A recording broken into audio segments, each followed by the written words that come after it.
ನರಸಿಂಹೋ ಕುಲಾಜ್ಞಾನಮದುರ್ಭಾಂತದಿವಾಕರಃ ಶಕ್ತಿಮಯೋನಿಧಿಃ ಅಪ್ರಮಂ ಭಂಗರಹಿತಂ ಅಜಡಂ ವಿಮಲಂ ಸದಾ ಆನಂದತೀರ್ಥಮತುಲಂತೆ ತಾಪತ್ರಯಾವಹಂ ಜಾನಕೀ ವದನಂ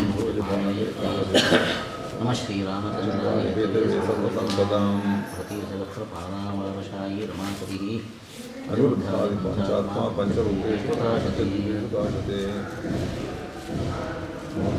ಸಹಸ್ರಂ ಸಹಸ್ರ ಹರಿವಾಚಕಂ ವ್ಯಾಕರಿಷ್ಯೇತ ಮೂಲಂ ಭಗವತ್ಮನ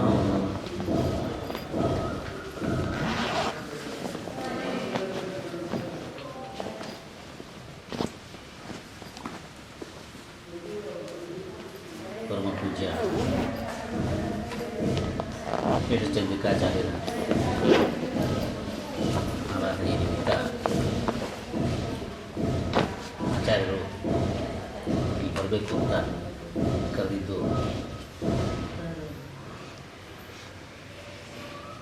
ತತ್ವಾಭಿಮಾನಿ ದೇವತೆಗಳು ಆಚಾರ್ಯರ ಮೂಲಕ ನನಗೊಂದು ಪ್ರೇರಣೆಯನ್ನು ಮಾಡಿದ್ದಾರೆ. ಈ ಬೃಹತಿ ಶಾಸ್ತ್ರ ವ್ಯಾಖ್ಯಾನ ಚಂದ್ರಿಕಾಚಾರ್ಯ ರಚಿತವಾದದ್ದು. ಅದನ್ನು ಓದುವ ಪ್ರೇರಣೆ ನನಗೆ ಆಚಾರ್ಯರು ಹೋದ ವರ್ಷ ಕರೆದಿದ್ದರು. ಹೋದ ವರ್ಷ ಆಚಾರ್ಯ ಕರೆದಿದ್ದರು ಅಂತ ಒಂದಷ್ಟು ಪುಟ ಇದರಲ್ಲಿ ಓದೋ ಪ್ರವೃತ್ತಿ ಆಯಿತು. ಪುನಃ ಈ ವರ್ಷಕ್ಕೆ ಇನ್ನೊಂದು 10 ಪುಟಗಳನ್ನು ಓದುವಷ್ಟು ಪ್ರವೃತ್ತಿ ಆಯಿತು. ಓದ್ತಾ ಓದ್ತಾ ನಮ್ಮ ಈ ಆಚಾರ್ಯರು ಇದರ ಸಂಪಾದನೆಯನ್ನು ಎಷ್ಟು ಚೆನ್ನಾಗಿ ಮಾಡಿದ್ದಾರೆ ಅಂತ ಅವರ ಓದು, ಅದನ್ನು ಹೇಳಿರುವ ರೀತಿ, ಅವರು ತಿಳ್ಕೊಂಡಿರೋ ವಿಷಯಗಳನ್ನು ಹೇಳಿರೋ ಭಾಷೆ ಎಲ್ಲವೂ ತುಂಬ ರಮಣೀಯವಾಗಿದೆ, ಆಹ್ಲಾದಕರವಾಗಿದೆ ಅಂತ ಅವ್ರ ಜೊತೆ ಬರ್ತಾ ನಾನು ಹೇಳ್ಕೊಡ್ತಾ ಬಂದೆ. ಅಂಥದ್ದೊಂದು 10 ಪುಟಗಳನ್ನು ಓದುವಷ್ಟು ಪ್ರೇರಣೆ ಸಿಕ್ಕಿದ್ದು ಈ ಆಚಾರ್ಯರಿಂದ. ಇಬ್ಬರು ಆಚಾರ್ಯರನ್ನು ನಮಸ್ಕರಿಸಿ, ಇಂಥ ದಿಗ್ಗಜಗಳ ಏನು ನಾನು ಹೇಳಲಿಕ್ಕೆ ನಂಗೆ ಭಯ ಆಗುತ್ತೆ, ಆದರೂ ಅವರೇ ಕರೆದಿದ್ದಾರೆ. ಆದ್ದರಿಂದ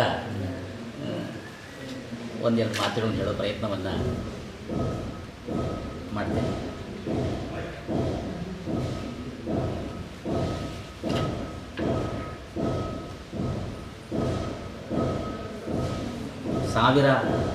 ಒಂದು ಸಾವಿರ ಬೃಹತಿ ಮಂತ್ರಗಳು, ಬೃಹತಿ ಛಂದಸ್ಸಿನ ಮಂತ್ರಗಳು.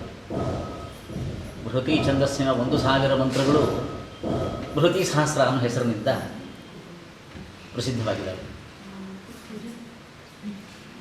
ಆ 1000 ಮಂತ್ರಗಳನ್ನು ಒಂದು ಕಡೆ ಇರೋ ಮಂತ್ರಕ್ಕೆ ಇನ್ನೊಂದು ಕಡೆ ಇರೋ ಮಂತ್ರವನ್ನು ಸೇರಿಸಿ ಬೃಹತಿ ಛಂದಸ್ಸಿನ ಮಂತ್ರವನ್ನು ಮಾಡಿದ್ದಾನೆ. ಅದು ಅನಿರುದ್ಧಾದಿ ಪಂಚರೂಪಗಳು ಆ ಮಂತ್ರಗಳಿಂದ ಪ್ರತಿಪಾದ್ಯವಾಗಿದ್ದು, ಒಂದೊಂದು ಬೃಹತಿ ಮಂತ್ರವೂ ಕೂಡ ಅಲ್ಲೇನು ಅರ್ಥವನ್ನು ನಮಗೆ ತಿಳ್ಕೊಳ್ಳಿಕ್ಕೆ ಅವಕಾಶ ಆಗುತ್ತೆ ಅಷ್ಟು ಅರ್ಥ ವಿಷ್ಣು ಸಹಸ್ರನಾಮದ ಒಂದೊಂದು ನಾಮದ ಅರ್ಥವಾಗಿ ಇದೆ. ಸಹಸ್ರನಾಮಗಳು ಒಂದೊಂದು ನಾಮಕ್ಕೆ ಎಷ್ಟು ಅರ್ಥ ಇರಬಹುದು, ಅದು ಇನ್ನೊಂದು ಈ ಬೃಹತಿ ಮಂತ್ರದ ಅರ್ಥವೇ ಆ ನಾಮಗಳಲ್ಲಿ ಅಡಕವಾಗಿದ್ದು, ಆ ವಿಷ್ಣು ಸಹಸ್ರನಾಮದ ಒಂದೊಂದು ನಾಮದ ವಿವರಣೆಯೇ ಒಂದೊಂದು ಬೃಹತಿ ಮಂತ್ರ. ಅಥವಾ ಈ ಬೃಹತಿ ಮಂತ್ರದಲ್ಲಿ ಎಷ್ಟು ಅರ್ಥ ಅಡಕವಾಗಿದೆ ಅದೊಂದು ಸಣ್ಣ ರೂಪದಲ್ಲಿ ಒಂದೊಂದು ವಿಷ್ಣು ಸಹಸ್ರ ಒಂದೊಂದು ನಾಮದಲ್ಲಿದೆ. ಸಮಸ್ತ ವೇದ ಓಂಕಾರದಲ್ಲಿ ಅಡಕವಾಗಿರುತ್ತೆ. ಈ ಬೃಹತಿ ಮಂತ್ರದ ಸಕಲ ಅರ್ಥಗಳು ಕೂಡ ಒಂದೊಂದು ನಾಮದಲ್ಲಿ ಅಡಕವಾಗಿದೆ. ಈ ಮಂತ್ರದಿಂದ ಈ ನಾಮ ಪ್ರತಿಪಾದ್ಯವಾಗುತ್ತೆ, ಈ ಮಂತ್ರದ ಈ ನಾಮ ಪ್ರತಿಪಾದ್ಯವಾಗುತ್ತೆ ಅಂತ ವ್ಯಾಖ್ಯಾನಕಾರರು ಶೇಷಚಂದ್ರಿಕಾಚಾರ್ಯರು ಬೃಹತಿ ಮಂತ್ರಕ್ಕೆ ವ್ಯಾಖ್ಯಾನ ಮಾಡುವುದರ ಜೊತೆಗೆ ಅಷ್ಟು ವ್ಯಾಖ್ಯಾನ ಆಗಿ ಅಲ್ಲೇ ನಮ್ಗೆ ಅರ್ಥ ಮನಸ್ಸಿಗೆ ಮೂಡಬಹುದು. ಈ ಅರ್ಥವನ್ನು ಒಳಗೊಂಡಿರುವ ಈ ನಾಮ ಅಂದರೆ ಈ ನಾಮದ ವ್ಯಾಖ್ಯಾನ ಇದು, ಈ ನಾಮದ ವ್ಯಾಖ್ಯಾನ ಇದು ಅಂತ ಯಾವ ಬೃಹತಿ ಮಂತ್ರ ಯಾವ ನಾಮದ ವ್ಯಾಖ್ಯಾನ ಆಗುತ್ತೆ ಅಂತ ಹೇಳ್ತಾ ಹೋಗ್ತಾರೆ. ಆ ವ್ಯಾಖ್ಯಾನ, ಆ ಬೃಹತಿ ಮಂತ್ರ ಅದರ ವ್ಯಾಖ್ಯಾನ ಏನಿದೆ, ಆ ವ್ಯಾಖ್ಯಾನ ಓದಬೇಕಾದ್ರೆ ಸಾಕಷ್ಟು ಶಾಸ್ತ್ರಾಧ್ಯಯನ ಮಾಡ್ತಾ ಮಾಡ್ತಾ ಬುದ್ಧಿ ಮನಸ್ಸು ಪಳಗಿದ್ರೆ ಆ ಶಾಸ್ತ್ರಾಧ್ಯಯನದಿಂದ ಪಳಗಿರುವ ಬುದ್ಧಿ ಮನಸ್ಸುಗಳಿಗೆ ಇದನ್ನು ತಿಳ್ಕೊಳ್ಳಿಕ್ಕಾಗುತ್ತೆ, ಇದೇನು ಅಂತ ತಿಳ್ಕೊಳ್ಳಿಕ್ಕಾಗುತ್ತೆ. ಇನ್ನು ಆರಂಭದ ಬುದ್ಧಿ ಮನಸ್ಸುಗಳಾದರೆ ಅದನ್ನು ತಗೊಳ್ಳಿಕ್ಕೆ ಕಷ್ಟ ಆಗುತ್ತೆ. ಇಲ್ಲಿ ಏನು ಹೇಳ್ತಾ ಇದ್ದಾರೆ ಇದು ತಗೊಳ್ಳಿಕ್ಕೆ ಕಷ್ಟ ಆಗುತ್ತೆ. ಚೆನ್ನಾಗಿ ಬುದ್ಧಿ ಪಳಗಬೇಕು. ಗುರುಗಳಿಂದ 4 ಗ್ರಂಥಗಳು ಪಾಠ ಹೇಳಿಸ್ಕೊಂಡು ಚಿಂತನೆ ಮಾಡಿ ಅನುವಾದ ಮಾಡಿ ಮಾಡಿ ಮಾಡಿ ಆ ಶಾಸ್ತ್ರದ ಭಾಷೆಗೆ, ಶಾಸ್ತ್ರ ಚಿಂತನೆಯ ಮಾರ್ಗಕ್ಕೆ ನಮ್ಮ ಬುದ್ಧಿ ಮನಸ್ಸು ಹೊತ್ಕೊಂಡಿರ್ಬೇಕು. ಆಗ ಇದೇನು ಅಂತ ಅರ್ಥ ಆಗುತ್ತೆ. ನಾನು 1ನೇ ಬೃಹತಿ ಮಂತ್ರ, ಆ 1ನೇ ಬೃಹತಿ ಮಂತ್ರ ವಿಷ್ಣು ಸಹಸ್ರನಾಮದಲ್ಲಿ ವಿಶ್ವಂ ಅಂತ ಮೊದಲನೇ ನಾಮ ಇದೆಯಲ್ಲ, ಆ ಮೊದಲನೇ ನಾಮದ ವ್ಯಾಖ್ಯಾನವಾಗಿರ್ತಕ್ಕಂಥ ಬೃಹತಿ ಮಂತ್ರ. ಅದನ್ನು ಇಲ್ಲಿ ಶೇಷಚಂದ್ರಿಕಾಚಾರ್ಯರು ಮಾಡಿರೋ ವ್ಯಾಖ್ಯಾನವನ್ನೇ ಅನುಸರಿಸಿ ನಿಮ್ಮಗಳ ಮುಂದೆ ಒಂದು ಸ್ವಲ್ಪ ಹೊತ್ತು ಹೇಳೋ ಪ್ರಯತ್ನ ಮಾಡ್ತೇನೆ. ಆ ಮೊದಲನೇ ಮಂತ್ರ ತದಿದಾಸ ಭುವನೇಶು ಜ್ಯೇಷ್ಠಂ ಪು ನದಂವ ಬೋಧತೀನಾಂ ಯಥೋ ಜಜ್ಞ ಉಗ್ರಸ್ತ್ವೇಷ ನೃಮ್ಣಃ ರು ನದಂ ಯೋ ಯುವತೀನಾಂ. ಇದು ಆ ಮೊದಲನೇ ಮಂತ್ರ. ಇದರ ಅರ್ಥವನ್ನು ಇಲ್ಲಿ ಶೇಷಚಂದ್ರಿಕಾಚಾರ್ಯರು ಎಲ್ಲ ವಿವರಣೆ ಮಾಡಿದ್ದಾರೆ. ತತ್ ಅಂತ ಮಂತ್ರದಲ್ಲಿ ಆರಂಭ ಇದೆ.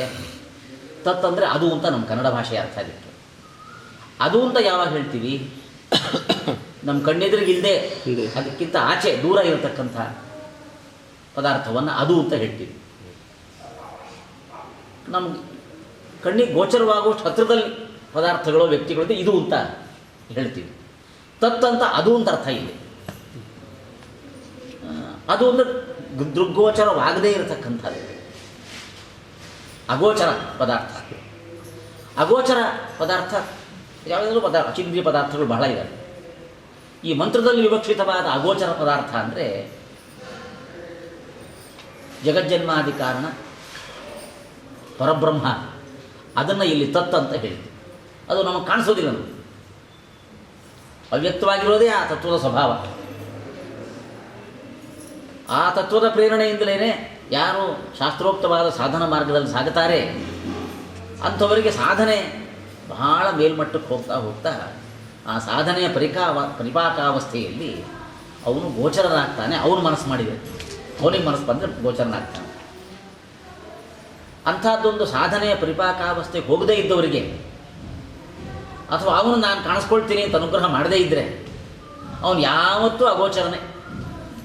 ಜಗಜ್ಜನ್ಮಾದಿ ಕಾರಣ ಪರತತ್ವ ಯಾವತ್ತೂ ಅಗೋಚರನೇ. ಅವನು ಅಗೋಚರನಾಗೇ ಇದ್ದಾನಾದ್ದರಿಂದ ಅವನ ಬಗ್ಗೆ ಜ್ಞಾನ ಬಹಳ ಕಷ್ಟ. ಹೀಗೆ ಹೇಳ್ತಾ ಹೋಗ್ತಾರೆ ಜ್ಞಾನಿಗಳು. ಆ ಗ್ರಂಥಗಳಿದ್ದಾವೆ, ಪರಮಾತ್ಮನ ಸ್ವರೂಪವನ್ನು ಪ್ರತಿಪಾದನೆ ಮಾಡುವ ಗ್ರಂಥಗಳಿದ್ದಾವೆ, ಜ್ಞಾನಿಗಳ ಉಪದೇಶ ಪರಂಪರೆ ಇದೆ. ಆದರೂ ಕೂಡ ಕಾಣದೇ ಇರೋ ತತ್ವ ಆದ್ದರಿಂದ, ಕಾಣದೇ ಇರೋ ಪದಾರ್ಥ ಆದ್ದರಿಂದ ಅಷ್ಟೊಂದು ಹತ್ತ ಹೋಗೋದಿಲ್ಲ ಬೇಗ. ಆದರೂ ಅಷ್ಟ ಉಪದೇಶ ಇದ್ದರೂ, ಅಧ್ಯಯನ ಇದ್ದರೂ ಏನೋ ಸಂಶಯವೇ. ದೇವರ ಬಗ್ಗೆ ನಮಗೇನೋ ಸಂಶಯವೇ. ಅಷ್ಟೊಂದು ಪರೋಕ್ಷವಾಗಿರುವ ತತ್ವ ಅದು. ಆ ಪರೋಕ್ಷ ತತ್ವ ಅನ್ನುವ ಕಾರಣದಿಂದ ಆ ತತ್ವವನ್ನೇ ತತ್ ಅಂದರೆ ಅದು ಅಂದರೆ ಅಂಥ ಪರೋಕ್ಷ ತತ್ವ, ಕಾಣದೇ ಇರತಕ್ಕಂಥ ಪರಬ್ರಹ್ಮ. ತದಿತ್ ಅದೇ, ಇತ್ತಂದರೆ ಅದೇ ಅಂತ. ಅದೇ ಆಸ ಇತ್ತು ಸೃಷ್ಟಿಗಿಂತ ಪೂರ್ವದಲ್ಲಿ ಅಂತ ವ್ಯಾಖ್ಯಾನ ಹೇಳ್ತಾರೆ.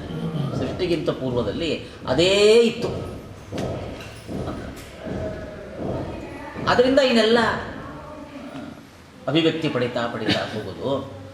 ಆ ಸೃಷ್ಟಿಯಲ್ಲಿ ಶಾಸ್ತ್ರ ನಮಗೆ ಪರಿಚಯ ಮಾಡಿಕೊಟ್ಟಿರುವಂತೆ ಅಭೂತ ತದ್ಭಾವ, ಪರಾಧೀನ ವಿಶೇಷಾಪ್ತಿ ಅಂತ ಎರಡಿದೆ. ಚೇತನಗಳ ಹುಟ್ಟಬೇಕು ಅಂತಂದರೆ, ಸೃಷ್ಟಿಕಾಲದಲ್ಲಿ ಚೇತನಗಳ ಸೃಷ್ಟಿಯಾಗತ್ತೆ ಅಂದರೆ ಚೇತನಗಳಿಗೆ ಪರಾಧೀನ ವಿಶೇಷಾಪ್ತಿ ಆಗತ್ತೆ. ಚೇತನಗಳನ್ನು ಬಿಟ್ಟು ಅವ್ಯಾಕೃತ ಆಕಾಶ, ಇಂಥ ಅಚೇತನ ಪದಾರ್ಥಗಳು, ಕಾಲ, ಇವೆಲ್ಲ ನಿತ್ಯ ಪದಾರ್ಥ, ಅನಾದಿ ನಿತ್ಯ ಪದಾರ್ಥಗಳು. ಈ ಅನಾದಿ ನಿತ್ಯ ಪದಾರ್ಥಗಳಿಗೆ ಸೃಷ್ಟಿ ಇದ್ದರೂ ಕೂಡ ಮತ್ತೆ ಪರಾಧೀನ ವಿಶೇಷಾಪ್ತಿಗೆ. ಹಾಗೊಂದು ಪರಾಧೀನ ವಿಶೇಷಾಪ್ತಿ ಎನ್ನುವ ಅರ್ಥದ ಸೃಷ್ಟಿಗೆ ಒಳಗಾಗುವ ಪದಾರ್ಥಗಳು ಎಷ್ಟೋ ಅನಾದಿ ನಿತ್ಯ ಪದಾರ್ಥಗಳು. ಬಿಡಿಸ್ಬಿಟ್ರೆ ಪರ ಅಂದರೆ ಪರಮಾತ್ಮ ಅಂತ ಅರ್ಥ. ಪರಬ್ರಹ್ಮ ಅಂದರೆ ಹೇಗೆ ಪರ ಅಂದರೆ ಪರಮಾತ್ಮ ಅಂತ ಅರ್ಥ, ಪರ ಅಂದರೆ ಪರಮಾತ್ಮ ಅಂತ ಅರ್ಥ.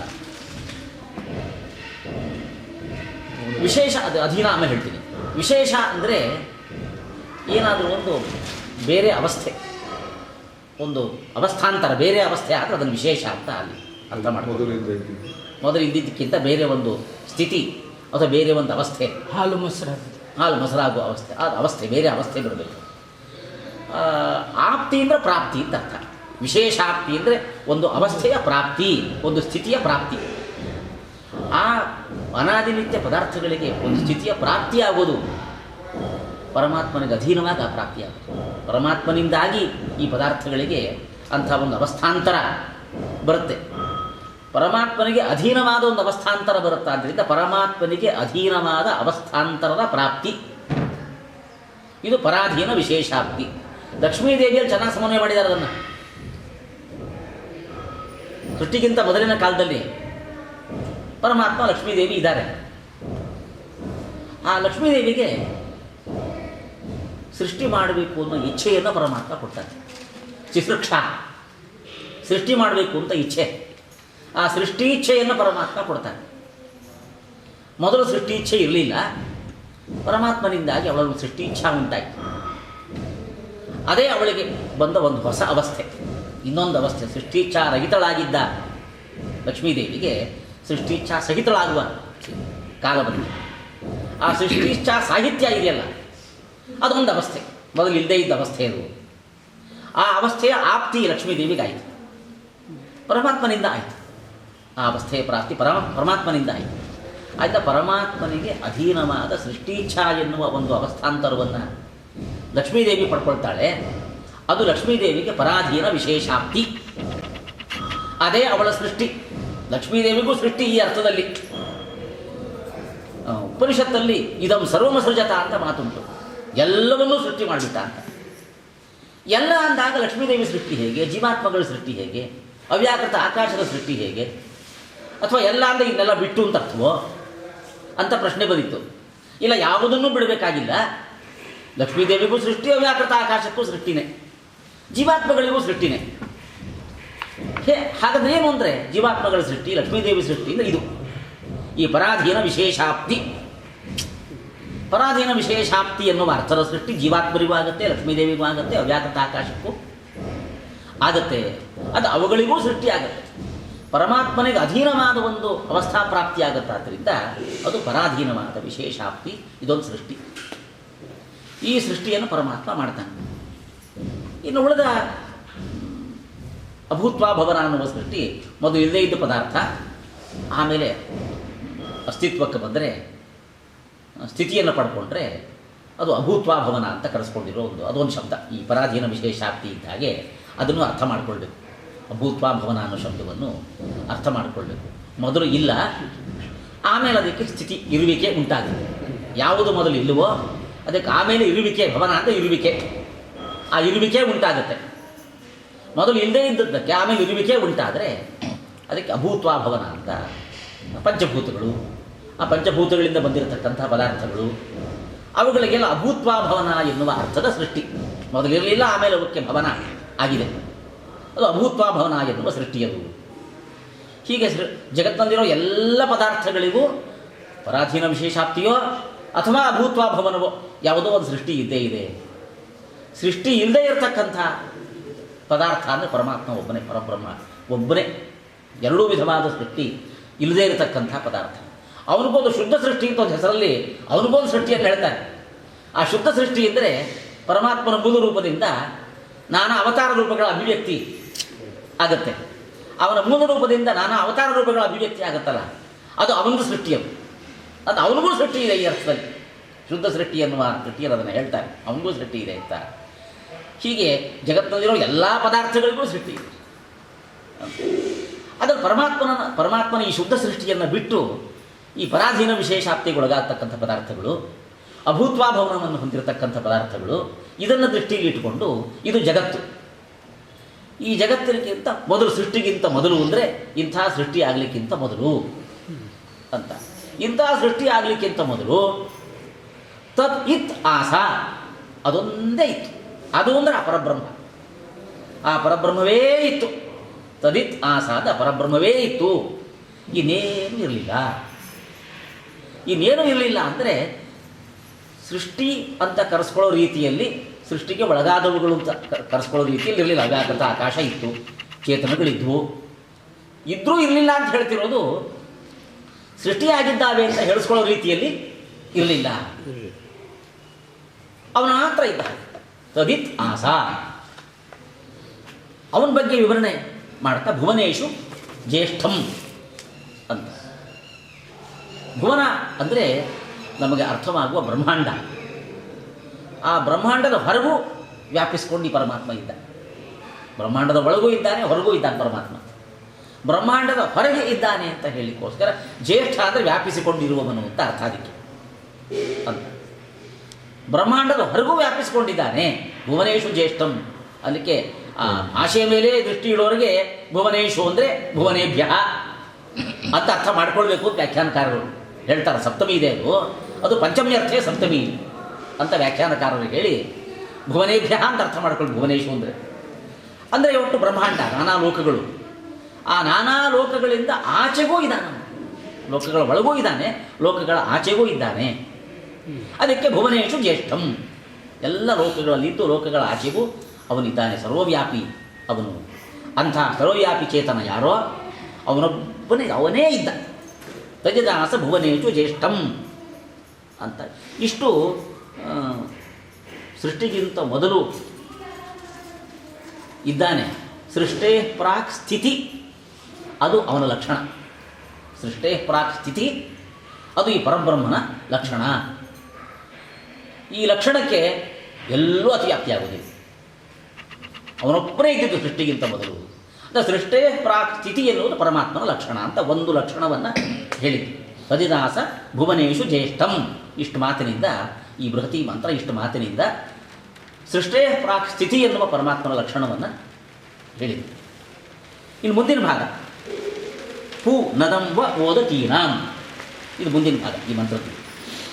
ಪೂ ನದಂಬ ಓದತೀನಾಂ ಅನ್ಲಿಕ್ಕೆ ಅರ್ಥ ಅದು ತುಂಬ ಸರಳವಾಗಿ, ಶಬ್ದಗಳ ಮೇಲೆ ಹೋಗದೇನೆ ತುಂಬ ಸರಳವಾಗಿ ಅದನ್ನು ಹೇಳಿದರೆ, ಪ್ರಾಣದೇವರಿಗೆ ಬಲವನ್ನು ಕೊಡುವವನು, ಪ್ರಾಣದೇವರಿಗೆ ಒಂದು ಪೂರ್ಣತೆಯನ್ನು ಕೊಡುವವನು ಅಂತ. ಪೂರಯತಿ ಅಂತ. ಪೂ ಅಂದರೆ ಪೂರಯತಿ ಅಂತ ಪ್ರಾಣದೇವರಿಗೆ ಅಂಥ ಒಂದು ಅವನನ್ನು ತುಂಬಿಸ್ತಾನೆ. ಪ್ರಾಣದೇವರಿಗೆ ಒಂದಷ್ಟನ್ನು ತುಂಬಿಸ್ತಾನಂತ ಪರಮಾತ್ಮ. ಪ್ರಾಣದೇವರಲ್ಲಿ ಏನೇನೋ ತುಂಬಿಸ್ತಾನೆ ಉತ್ಕರ್ಷವನ್ನು. ಆ ಪ್ರಾಣದೇವರಲ್ಲಿ ಉತ್ಕರ್ಷವನ್ನು ತುಂಬಿಸ್ತಾನೆ ಅನ್ನೋ ಕಾರಣಕ್ಕೆ ಪರಮಾತ್ಮನಿಗೆ ಪೂ ಅಂತ ಒಂದೇ ಒಂದು ಅಕ್ಷರ, ಅಥವಾ ಪೂ ಮತ್ತು ಊ ಸೇರಿ ಎರಡು ಅಕ್ಷರ ಪೂ. ಆ ಪೂ ಅನ್ನುವ ಎರಡು ಅಕ್ಷರದ ಪದಕ್ಕೆ ತುಂಬಿಸುತ್ತಾನೆ, ಪ್ರಾಣದೇವರಿಗೆ ತುಂಬಿಸ್ತಾನೆ. ಅಲ್ಲಿ ನದಂ ಅನ್ನೋ ಶಬ್ದ ಇದೆ ಮಂತ್ರದಲ್ಲಿ. ನದ ಅಂದರೆ ಪ್ರಾಣದೇವರು ಅಂತ ಒಂದು ಶ್ರುತಿಯನ್ನೇ ವ್ಯಾಖ್ಯಾನಕಾರರು ಶ್ರೇಷ್ಠೇಂದ್ರಿಕಾಚಾರ್ಯರು ಶ್ರುತಿಯನ್ನೇ ಉಲ್ಲೇಖ ಮಾಡಿ ನದ ಅಂದರೆ ಪ್ರಾಣದೇವರು ಅಂತ, ಪ್ರಾಣೋವೈ ನದಃ ಅಂತ ಶ್ರುತಿಯನ್ನು ವ್ಯಾಖ್ಯಾನಕಾರರು ಉದಾಹರಣೆ ಮಾಡಿದ್ದಾರೆ. ಆ ಶ್ರುತಿಯನ್ನೇ ಉಲ್ಲೇಖ ಮಾಡಿ ನದ ಅಂದರೆ ಪ್ರಾಣದೇವರು ಅಂತ ಅರ್ಥ. ಆ ಪ್ರಾಣದೇವ ನದಂ ಅಂದರೆ ಪ್ರಾಣದೇವರನ್ನು ಪೂ ತುಂಬಿಸುತ್ತಾನೆ, ಅವರಲ್ಲಿ ಪೂರ್ಣತೆಯನ್ನು ಉಂಟು ಮಾಡ್ತಾನೆ, ಅವರಲ್ಲಿ ಉತ್ಕರ್ಷಗಳನ್ನು ತುಂಬುತ್ತಾನೆ ಅಂತ. ಪಾಲಯತಿ ಅವರ ರಕ್ಷಣೆಯನ್ನು ಕೂಡ ಮಾಡ್ತಾನೆ ಅಂತ. ನದಂ ಪೂ ಅಂತ ಹೇಗೆ ಅಂತ ವಿವರಣೆ ಮಾಡ್ತಾ ಓದತಿ ನಾವು ಮತ್ತು ವಾ ಅಂತೆರಡು ಶಬ್ದ ಇದೆ. ಅದು ಸಂಸ್ಕೃತ ಭಾಷೆ, ಸಾಮಾನ್ಯ ಭಾಷೆ ಕಲಿತಾ ಇದ್ದವರಿಗೆಲ್ಲ ಒಂದು ಯುಷ್ಮತ್ ಶಬ್ದ ಪರಿಚಯ ಇರುತ್ತೆ. ಯುಷ್ಮತ್ ಶಬ್ದ ತವತೆ ಯುವಯೋಹ ವಾಂ ಯುಷ್ಮಾಕಂ ವಹ. ಆ ವಹ ಅಂತ ಬಹುವಚನ ಹೇಳ್ತೀವಲ್ಲ, ಷಷ್ಠಿ ಬಹುವಚನ. ಆ ವಾ ಅನ್ನೋದು ಆ ಷಷ್ಠಿ ಬಹುವಚನ ಅಂತ. ನಿಮ್ಮ ಅಂತ ಅರ್ಥ. ಅದಕ್ಕೆ ವ್ಯಾಖ್ಯಾನಕಾರರು ವಹ ಬಹುವಚನಂ ಗೌರವಾಯೈವ ತವ ಅಂತ ಪರಮಾತ್ಮನನ್ನು ಸಂಬೋಧನೆ ಮಾಡ್ತಿರೋದು. ಇದು ಇಂದ್ರದೇವತಾಕವಾದ ಮಂತ್ರ. ಹೇ ಇಂದ್ರ ಅಂತ ಸಂಬೋಧನೆಯನ್ನು ಅಧ್ಯಾಹಾರ ಮಾಡ್ಕೊಳ್ಬೇಕಂತೆ. ಎಲ್ಲ ಮಂತ್ರಗಳು ಇಂದ್ರ ಅಂತ ಅಧ್ಯಾಹಾರ ಮಾಡ್ಕೊಳ್ಬೇಕು, ಇಂದ್ರದೇವತಾಕ ಮಂತ್ರ. ಆದ್ದರಿಂದ ಆ ಇಂದ್ರ ಅಂತ ಸಂಬೋಧನೆ ಮಾಡಿ ತವ ಓದತೀನಾಂ ನದಂ ಪು ಅಂತ. ಆ ಓದತೀನಾಂ ಅನ್ನೋ ಶಬ್ದ ನಮಗೆ ವಿಲಕ್ಷಣವಾಗಿ ಕಿವಿಗೆ ಬೀಳುತ್ತದೆ. ವೇದಾಧ್ಯಯನ ಮಾಡಿದವ್ರಿಗೆ ಮಾತ್ರ ಪರಿಚಯ. ಅದಕ್ಕೆ ನಾನು ಹೇಳಿದ್ದು, ಅಧ್ಯಯನ ಮಾಡ್ತಾ ಮಾಡ್ತಾ ಮನಸ್ಸು ಬುದ್ಧಿ ಪಳಗಿದ್ರೆ ಮಾತ್ರ ಇವೆಲ್ಲ ಚೆನ್ನಾಗಿ ಗೊತ್ತಾಗ್ತದೆ. ಹಾಂ, ಓದತಿ ಅದೇ ಭೃತಿ ಮಂತ್ರದ್ದೇ ಇದು, ಭೃತಿ ಮಂತ್ರದ್ದೇ ಇದು ಓದತೀನಾಮ್ ಅಂತ. ಅದೊಂದು ಶಬ್ದ. ಆ ಓದತೀನಾಮಲ್ಲಿ ಅಷ್ಟು ವ್ಯಾಖ್ಯಾನ ಬೇಕಾಗತ್ತೆ, ಬಹಳ ವ್ಯಾಖ್ಯಾನ ಬೇಕಾಗತ್ತೆ. ಅದನ್ನು ಈ ಭೃತಿಶಾಸ್ತ್ರ ವ್ಯಾಖ್ಯಾನ ಶೇಷಚಂದ್ರಿಕಾಚಾರ್ಯರು ಅದು ನದಮಂತ್ರದ ಒಂದು ಭಾಗ. ಅದು ಹೌದು. ಅದನ್ನು ಮೊದಲನೇ 23 ಈ ಮೊದಲನೇ ಸೂಕ್ತ ಏನಿದೆ, ಆ ಮೊದಲನೇ 23 ಈ ತಿಷ್ಟುಪ್ ಮಂತ್ರಗಳಿದೆ. ತಿಷ್ಟುಪ್ ಮಂತ್ರಗಳನ್ನು ಅದನ್ನು ಬೃಹತಿ ಮಾಡೋಕ್ಕೆ ಆ ನದಮಂತ್ರವನ್ನು ಸೇರಿಸಬೇಕು. ನದಮ ಓದಿದೀನ ಮದಂ ಯೋಗಿವತೀನಾಮ್ ಅಂತ. ಅನ್ನೋ ಮೊದಲನೇ 50 ಮಂತ್ರಗಳಲ್ಲಿ ಒಂದೇ ಮಂತ್ರವನ್ನು ಮತ್ತೆ ಮತ್ತೆ ಸೇರಿಸೋದ್ರಿಂದ ಅದು ನದಮ ಓದತೀನಾಮ್ ನದಂ ಯೋಗಿವತೀನಾಮ್ ಏನು ಪದೀನಾಮ್ ವಿಶುದ್ಧಸಿ ಇನ್ನೊಂದು ಹೀಗೆ 4 ಬರುತ್ತೆ. ಅದು ಬೇರೆ ಅಂತಲ್ಲ, ಒಂದೇ ಮಂತ್ರವನ್ನು ತಿಷ್ಟುಪ್ಪನ್ನು ಬೃಹತಿ ಮಾಡೋಕ್ಕೋಸ್ಕರ ಆ ಒಂದು ಮಂತ್ರವನ್ನು ಸೇರಿಸ್ಕೊಂಡು ತಿಷ್ಟುಪ್ಪು ಸೇರಿಕೊಂಡು ಮಾಡಬೇಕಾದ್ರಿಂದ ಅದು ಹಾಗೆ ಬರುತ್ತೆ. ಹಾಗೆ ಬಂದಿದೆ. ಅದಕ್ಕೆ ವ್ಯಾಖ್ಯಾನ ಮಾಡ್ಕೊಳ್ಬೇಕು. ಒಂದು ಕಡೆ ಮೊದಲು ವ್ಯಾಖ್ಯಾನ ಮಾಡಿದಾಗ ಯೂಯಂ ಪಾದಶಸ್ತು ವಿಧಾನವು ಸದಾನ ಅಂತ ಅದು ತುಂಬ ಕಡೆ ಹಾಗೆ ಬರ್ತಲ್ಲ.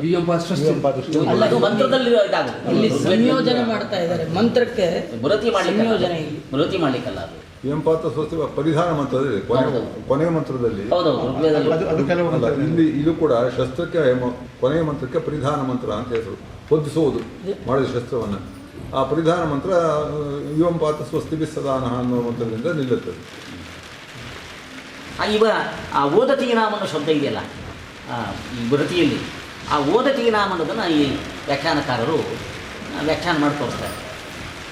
ಆ ಓದತೀನಾಮದ ವ್ಯಾಖ್ಯಾನ ಮಾಡಬೇಕಾದ್ರೆ ಕೊಯ್ಸುವ, ಒದ್ದೆ ಮಾಡುವ ಅಂತ ಮೊದಲು ಅರ್ಥ ಹೇಳ್ತಾರೆ. ಆ ಒದ್ದೆ ಮಾಡುವ ಅಂತ ಅರ್ಥ ಆಗುತ್ತೆ ಷಷ್ಠೀಭಕ್ತಿ ಬಹುವಚನ.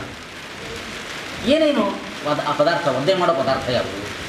ನೀರು ಒದ್ದೆ ಮಾಡುತ್ತೆ, ನಮ್ಮ ಲೋಕಾನುಭವ, ನೀರು ಒದ್ದೆ ಮಾಡುತ್ತೆ. ಆದ್ದರಿಂದ ಓದತೀನಾಮ್ ಅನ್ನೋ ಪದವನ್ನು ನೋಡಿಕೊಂಡು ಅದು ಒದ್ದೆ ಮಾಡುವ ಅನ್ನೋ ಅರ್ಥವನ್ನು ಗ್ರಹಣ ಮಾಡಿಕೊಳ್ಳೋದ್ರಿಂದ ಅದು ವಿಶೇಷಣ ಆಯಿತು. ಅದಕ್ಕೆ ಅಪಾಮ್ ಅಂತ ಸೇರಿಸ್ಕೊಳ್ಳೋದು. ಆ ವಿಶೇಷಣಕ್ಕೆ ತಕ್ಕಂತೆ ವಿಶೇಷವನ್ನು ಅಧ್ಯಾಹಾರ ಮಾಡಿಕೊಂಡು ಓದತೀನಾಂ ಅಪಾಮ್ ಅಂತ ಕ್ಲೇದನ ಕ್ರಿಯೆಗೆ ಒಳಪಡಿಸುವ ನೀರುಗಳ ಅಂತ. ಅದಿನ್ನು ಮುಂದೆ ಅದು ಮುಂದಕ್ಕೆ ಸೇರಿಸ್ಬೇಕಾಗುತ್ತೆ. ಅದನ್ನು ಈ ಸದ್ಯಕ್ಕೆ ಅಷ್ಟರ್ಥ. ಓದತೀನಾಂ ಅಪಾಮ್, ಒದ್ದೆ ಮಾಡುವ, ತೊಯಿಸುವ ನೀರುಗಳ ಅಂತ ಒಂದು ಅರ್ಥ ಮಾಡಿಕೊಳ್ಳಬೇಕು. ಅಪಾಂ ನದಂ, ಈ ನೀರುಗಳಿಗೆ ಸ್ವಾಮಿ ಮುಖ್ಯ ಪ್ರಾಣ ಅಂತ ಅರ್ಥ ಆಗುತ್ತೆ. ಆ ಷಷ್ಠಿ ವಿಭಕ್ತಿ ಇದೆಯಲ್ಲ, ಅಪಾಂ ಅಂತ ಷಷ್ಠಿ ವಿಭಕ್ತಿ ಇದೆಯಲ್ಲ, ಷಷ್ಠಿ ವಿಭಕ್ತಿ ಅದು ಜೊತೆಗಿರೋ ಪದ, ಅದು ಅದಕ್ಕೊಂದು ಅರ್ಥ, ಅದಕ್ಕೊಂದು ಸಂಬಂಧ ಹೇಳಬೇಕು. ಷಷ್ಠಿ ವಿಭಕ್ತಿಯ ಅರ್ಥವನ್ನು ವೈಯಾಕರಣರು ಹೇಳಿದ್ದಾರೆ. ಅದರ ಪ್ರಕಾರ ಈ ಸ್ವಾಮಿತ್ವ ಎನ್ನುವ ಅರ್ಥ ಈ ಷಷ್ಠಿ ವಿಭಕ್ತಿಗೆ ಇದ್ದು, ಓದತೀನಾಂ ಅಪಾಂ ನದಂ ಅಂದರೆ ತೊಯಿಸುವ ನೀರುಗಳ ಸ್ವಾಮಿಯಾಗಿರುವ ಮುಖ್ಯ ಪ್ರಾಣನನ್ನು. ಅಪಾಂ ನದಂ, ತೊಯಿಸುವ ನೀರುಗಳ ಸ್ವಾಮಿಯಾಗಿರುವ ಮುಖ್ಯ ಪ್ರಾಣನನ್ನು. ಪರಮಾತ್ಮ ನೀರನ್ನು ಸೃಷ್ಟಿ ಮಾಡಿರೋದು. ಪರಮಾತ್ಮ ನೀರನ್ನು ಸೃಷ್ಟಿ ಮಾಡಿದ ಮೇಲೆ ಜಗತ್ತು ಹೀಗೆ ಸ್ಥಿತಿಕಾಲದಲ್ಲಿ ಇದ್ದಾಗ ಆ ನೀರಿನ ಮೇಲೆ, ಆ ಅಪ್ತತ್ವದ ಮೇಲೆ ಸ್ವಾಮಿತ್ವ ಪ್ರಾಣದೇವರಿಗೆ, ಅಪ್ತತ್ವದ ಮೇಲೆ ಸ್ವಾಮಿತ್ವ ಪ್ರಾಣದೇವರಿಗೆ. ಆದ್ದರಿಂದ ನಿನ್ನಿಂದ ಸೃಷ್ಟವಾಗಿರುವ ನೀರಿನ ಸ್ವಾಮಿತ್ವವನ್ನು ಹೊಂದಿರುವ ಪ್ರಾಣದೇವರನ್ನು. ತ್ರಿವೃತ್ಕರಣದಲ್ಲಿ ತೇಜೋಬಂಧ ಸೃಷ್ಟಿ ಇದೆಯಲ್ಲ, ಅಲ್ಲಿ ತೇಜಸ್ಸು ಲಕ್ಷ್ಮಿ, ಅನ್ನ ರುದ್ರದೇವರು, ಅಪ್ಪು ಆ ಪ್ರಾಣದೇವರು ಅಲ್ಲೇ ಅಭಿಮಾನಿಗಳು. ಈ ವರುಣ ಎಲ್ಲ ಈಚಿನ ಅಭಿಮಾನಿಗಳು. ಆದ್ರೆ ಮೂಲ ನೀರು ಏನಿದೆ ಅಲ್ಲಿ ಪ್ರಾಣದೇವರು, ಅದು ಪ್ರಾಣದೇವರು. ಅಲ್ಲಿ ವಹ ಇದು ಅಂತ ಹೇಳಿ ಜಗತ್ ಸೃಷ್ಟಿಗೆ ಮುಂಚೆ ತ್ರಿವೃತ್ಕರಣ ಇದೆಯಲ್ಲ, ತ್ರಿವೃತ್ಕರಣದಲ್ಲಿ ಏನು ಜಲ ಇದೆಯಲ್ಲ, ಆ ಜಲ ತೇಜೋವಾರಿ, ಆ ವಾರಿನ ಅದಲ್ಲ, ತ್ರಿವೃತ್ಕರಣ ಅಂತ ಹೇಳ್ತಾರೆ. ಅಲ್ಲಿ ಏನೋ ತಾಸಾಂ ತ್ರಿವೃತಂ ತೇಜೋ ಬಂದ ಸೃಷ್ಟಿ, ತೇಜ ಅಪ್ಪು ಮತ್ತು ಅನ್ನ ಅಂತ. ಅಲ್ಲಿ ತೇಜಸ್ಸು ಲಕ್ಷ್ಮಿ, ಅಪ್ಪು ವಾಯುದೇವರು, ಅನ್ನ ರುದ್ರದೇವರು, ಅನಂತರ ವರ್ಣ ಉಳಿದವರೆಲ್ಲ. ಅದೇ ಮುಖ್ಯವಾದ. ಇದು ಲೌಡ್ ಥಿಂಕಿಂಗ್ ಆದ್ದರಿಂದ ಮಧ್ಯೆ ಮಾತಾಡ್ತಾ ಇದ್ದೀನಿ. ನಾನು ಯಾವಾಗಲೂ ವಿದ್ಯಾಪೀಠದಲ್ಲಿ ಸ್ವಾಮಿಗಳಿಗೆ ಅವ್ರಿಗೆ ಎಷ್ಟು ದೇವರು ಪ್ರಾಣದೇವರ ಉಪಾಸನೆ ಇದೆ ಅಂತಂದರೆ, ವಿದ್ಯಾಪೀಠದಲ್ಲಿ ಎಷ್ಟು ನೀರಿದೆ ನೋಡಿ. ಎಲ್ಲ ಬೆಂಗಳೂರಲ್ಲಿ ಎಲ್ಲೂ ನೀರಿಲ್ಲ. 2000 ಜನ ಕೂಟ ಆದರೂ ಅಲ್ಲಿ ನೀರಿದೆ, ಏನು ನೀರು ಕೊರತೆ ಇಲ್ಲ. ಆ ನೀರಿಗೆ ಮುಖ್ಯವಾದ ಅಭಿಮಾನಿಗಳು ವಾಯುದೇವರಾಗಿಲ್ಲ, ಅಷ್ಟು ವಾಯುದೇವರ ಉಪಾಸನೆ ಇದೆ ಅವರಿಗೆ, ಆದ್ದರಿಂದ ಆ ನೀರನ್ನು ಕೊಟ್ಟಿದ್ದಾರೆ. ಇಲ್ಲಿ ಅದು ಅರ್ಥ ಆಗೋ ವಿಷಯ. ಅಪಾಂ ಸ್ವಾಮಿತ್ವ ಏನು ಕೇಳಿದ್ರಿ? ಶ್ರೀಮತ್ಕರ್ಣದ್ದು ವಿವರಣೆ ನ್ಯಾಸದಲ್ಲಿ ಇದೆ ಉಪನಿಷತ್ತಿನಲ್ಲಿ ಬರುತ್ತೆ. ಚಾಂದೋಗ್ಯೋಪನಿಷತ್ತಿನ ವ್ಯಾಖ್ಯಾನಗಳಲ್ಲಿ ಅದು ಅಲ್ಲೇ ಅದು ಬರೋದು, ಚಾಂದೋಗ್ಯೋಪನಿಷತ್ತಲ್ಲಿ ಬರೋದು. ತಾಸಾಂ ತ್ರಿವಿಧಂ ಕರವಾಣಿ ಇತ್ಯಾದಿಗಳು. ಅದು ಸುಪ್ರಸಿದ್ಧವಾದ 6ನೇ ಅಧ್ಯಾಯದ ತತ್ವಮಸಿ ಬರುತ್ತಲ್ಲ, ಆ ಸಂದರ್ಭದಲ್ಲೇ ಬರೋದು. ಅದರ ವಿವರಣೆಯಿಂದ ಅದೆಲ್ಲ ಹೇಳಬೇಕು. ಆ ಓದತೀನಾಂ ನದಂ ಅಂತ ಆ ಪರಮಾತ್ಮನಿಂದ ಸೃಷ್ಟವಾಗಿರುವ ಅಪ್ತತ್ವ, ಆ ಅಪ್ತತ್ವಕ್ಕೆ ಸ್ವಾಮಿಯಾಗಿರೋ ಮುಖ್ಯ ಪ್ರಾಣದೇವರು, ಅವರಿಗೆ ಆ ಮುಖ್ಯ ಪ್ರಾಣದೇವರನ್ನು ಪಾಲಿಸುವವನು, ಅವರಲ್ಲಿ ಒಂದು ಉತ್ಕರ್ಷವನ್ನು ತುಂಬುವವನು ಅಂತ ಅದೇ ಒಂದು ಸಲ ಅರ್ಥ ಹೇಳಬೇಕಾದ್ರೆ ಓದತೀನಾಂ ಅಂದರೆ ಈಗ ಒಂದು ಅರ್ಥ ಹೇಳಬೇಕು.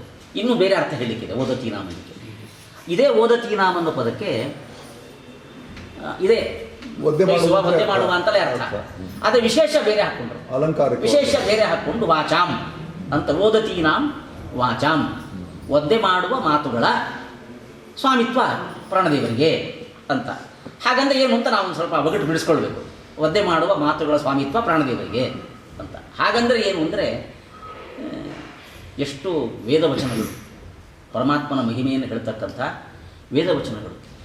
ಪೌರುಷೇಶಾಸ್ತ್ರವನ್ನು ತೆಗೆದುಕೊಳ್ಬೇಕು ಅಂತ ಭಗವದ್ಗೀತೆ 15ನೇ ಅಧ್ಯಾಯದಲ್ಲಿ ಲೋಕ ಅಂತಂದರೆ ಅಲ್ಲಿ ಪೌರುಷೇಶಾಸ್ತ್ರ ಅಂತ, ತಸ್ಮಿ ಲೋಕೆ ವೇದೇ ಚ, ಲೋಕೆ ವೇದೇ ಚ, ಲೋಕ ಅಂದರೆ ಪೌರುಷೇಶಾಸ್ತ್ರ ಅಂತ ವ್ಯಾಖ್ಯಾನ ಮಾಡ್ಕೊಂಡಿದ್ದಾರೆ. ಆ ಪೌರುಷೇಶಾಸ್ತ್ರವನ್ನು ಕೂಡ ತಗೊಳ್ಬೇಕು.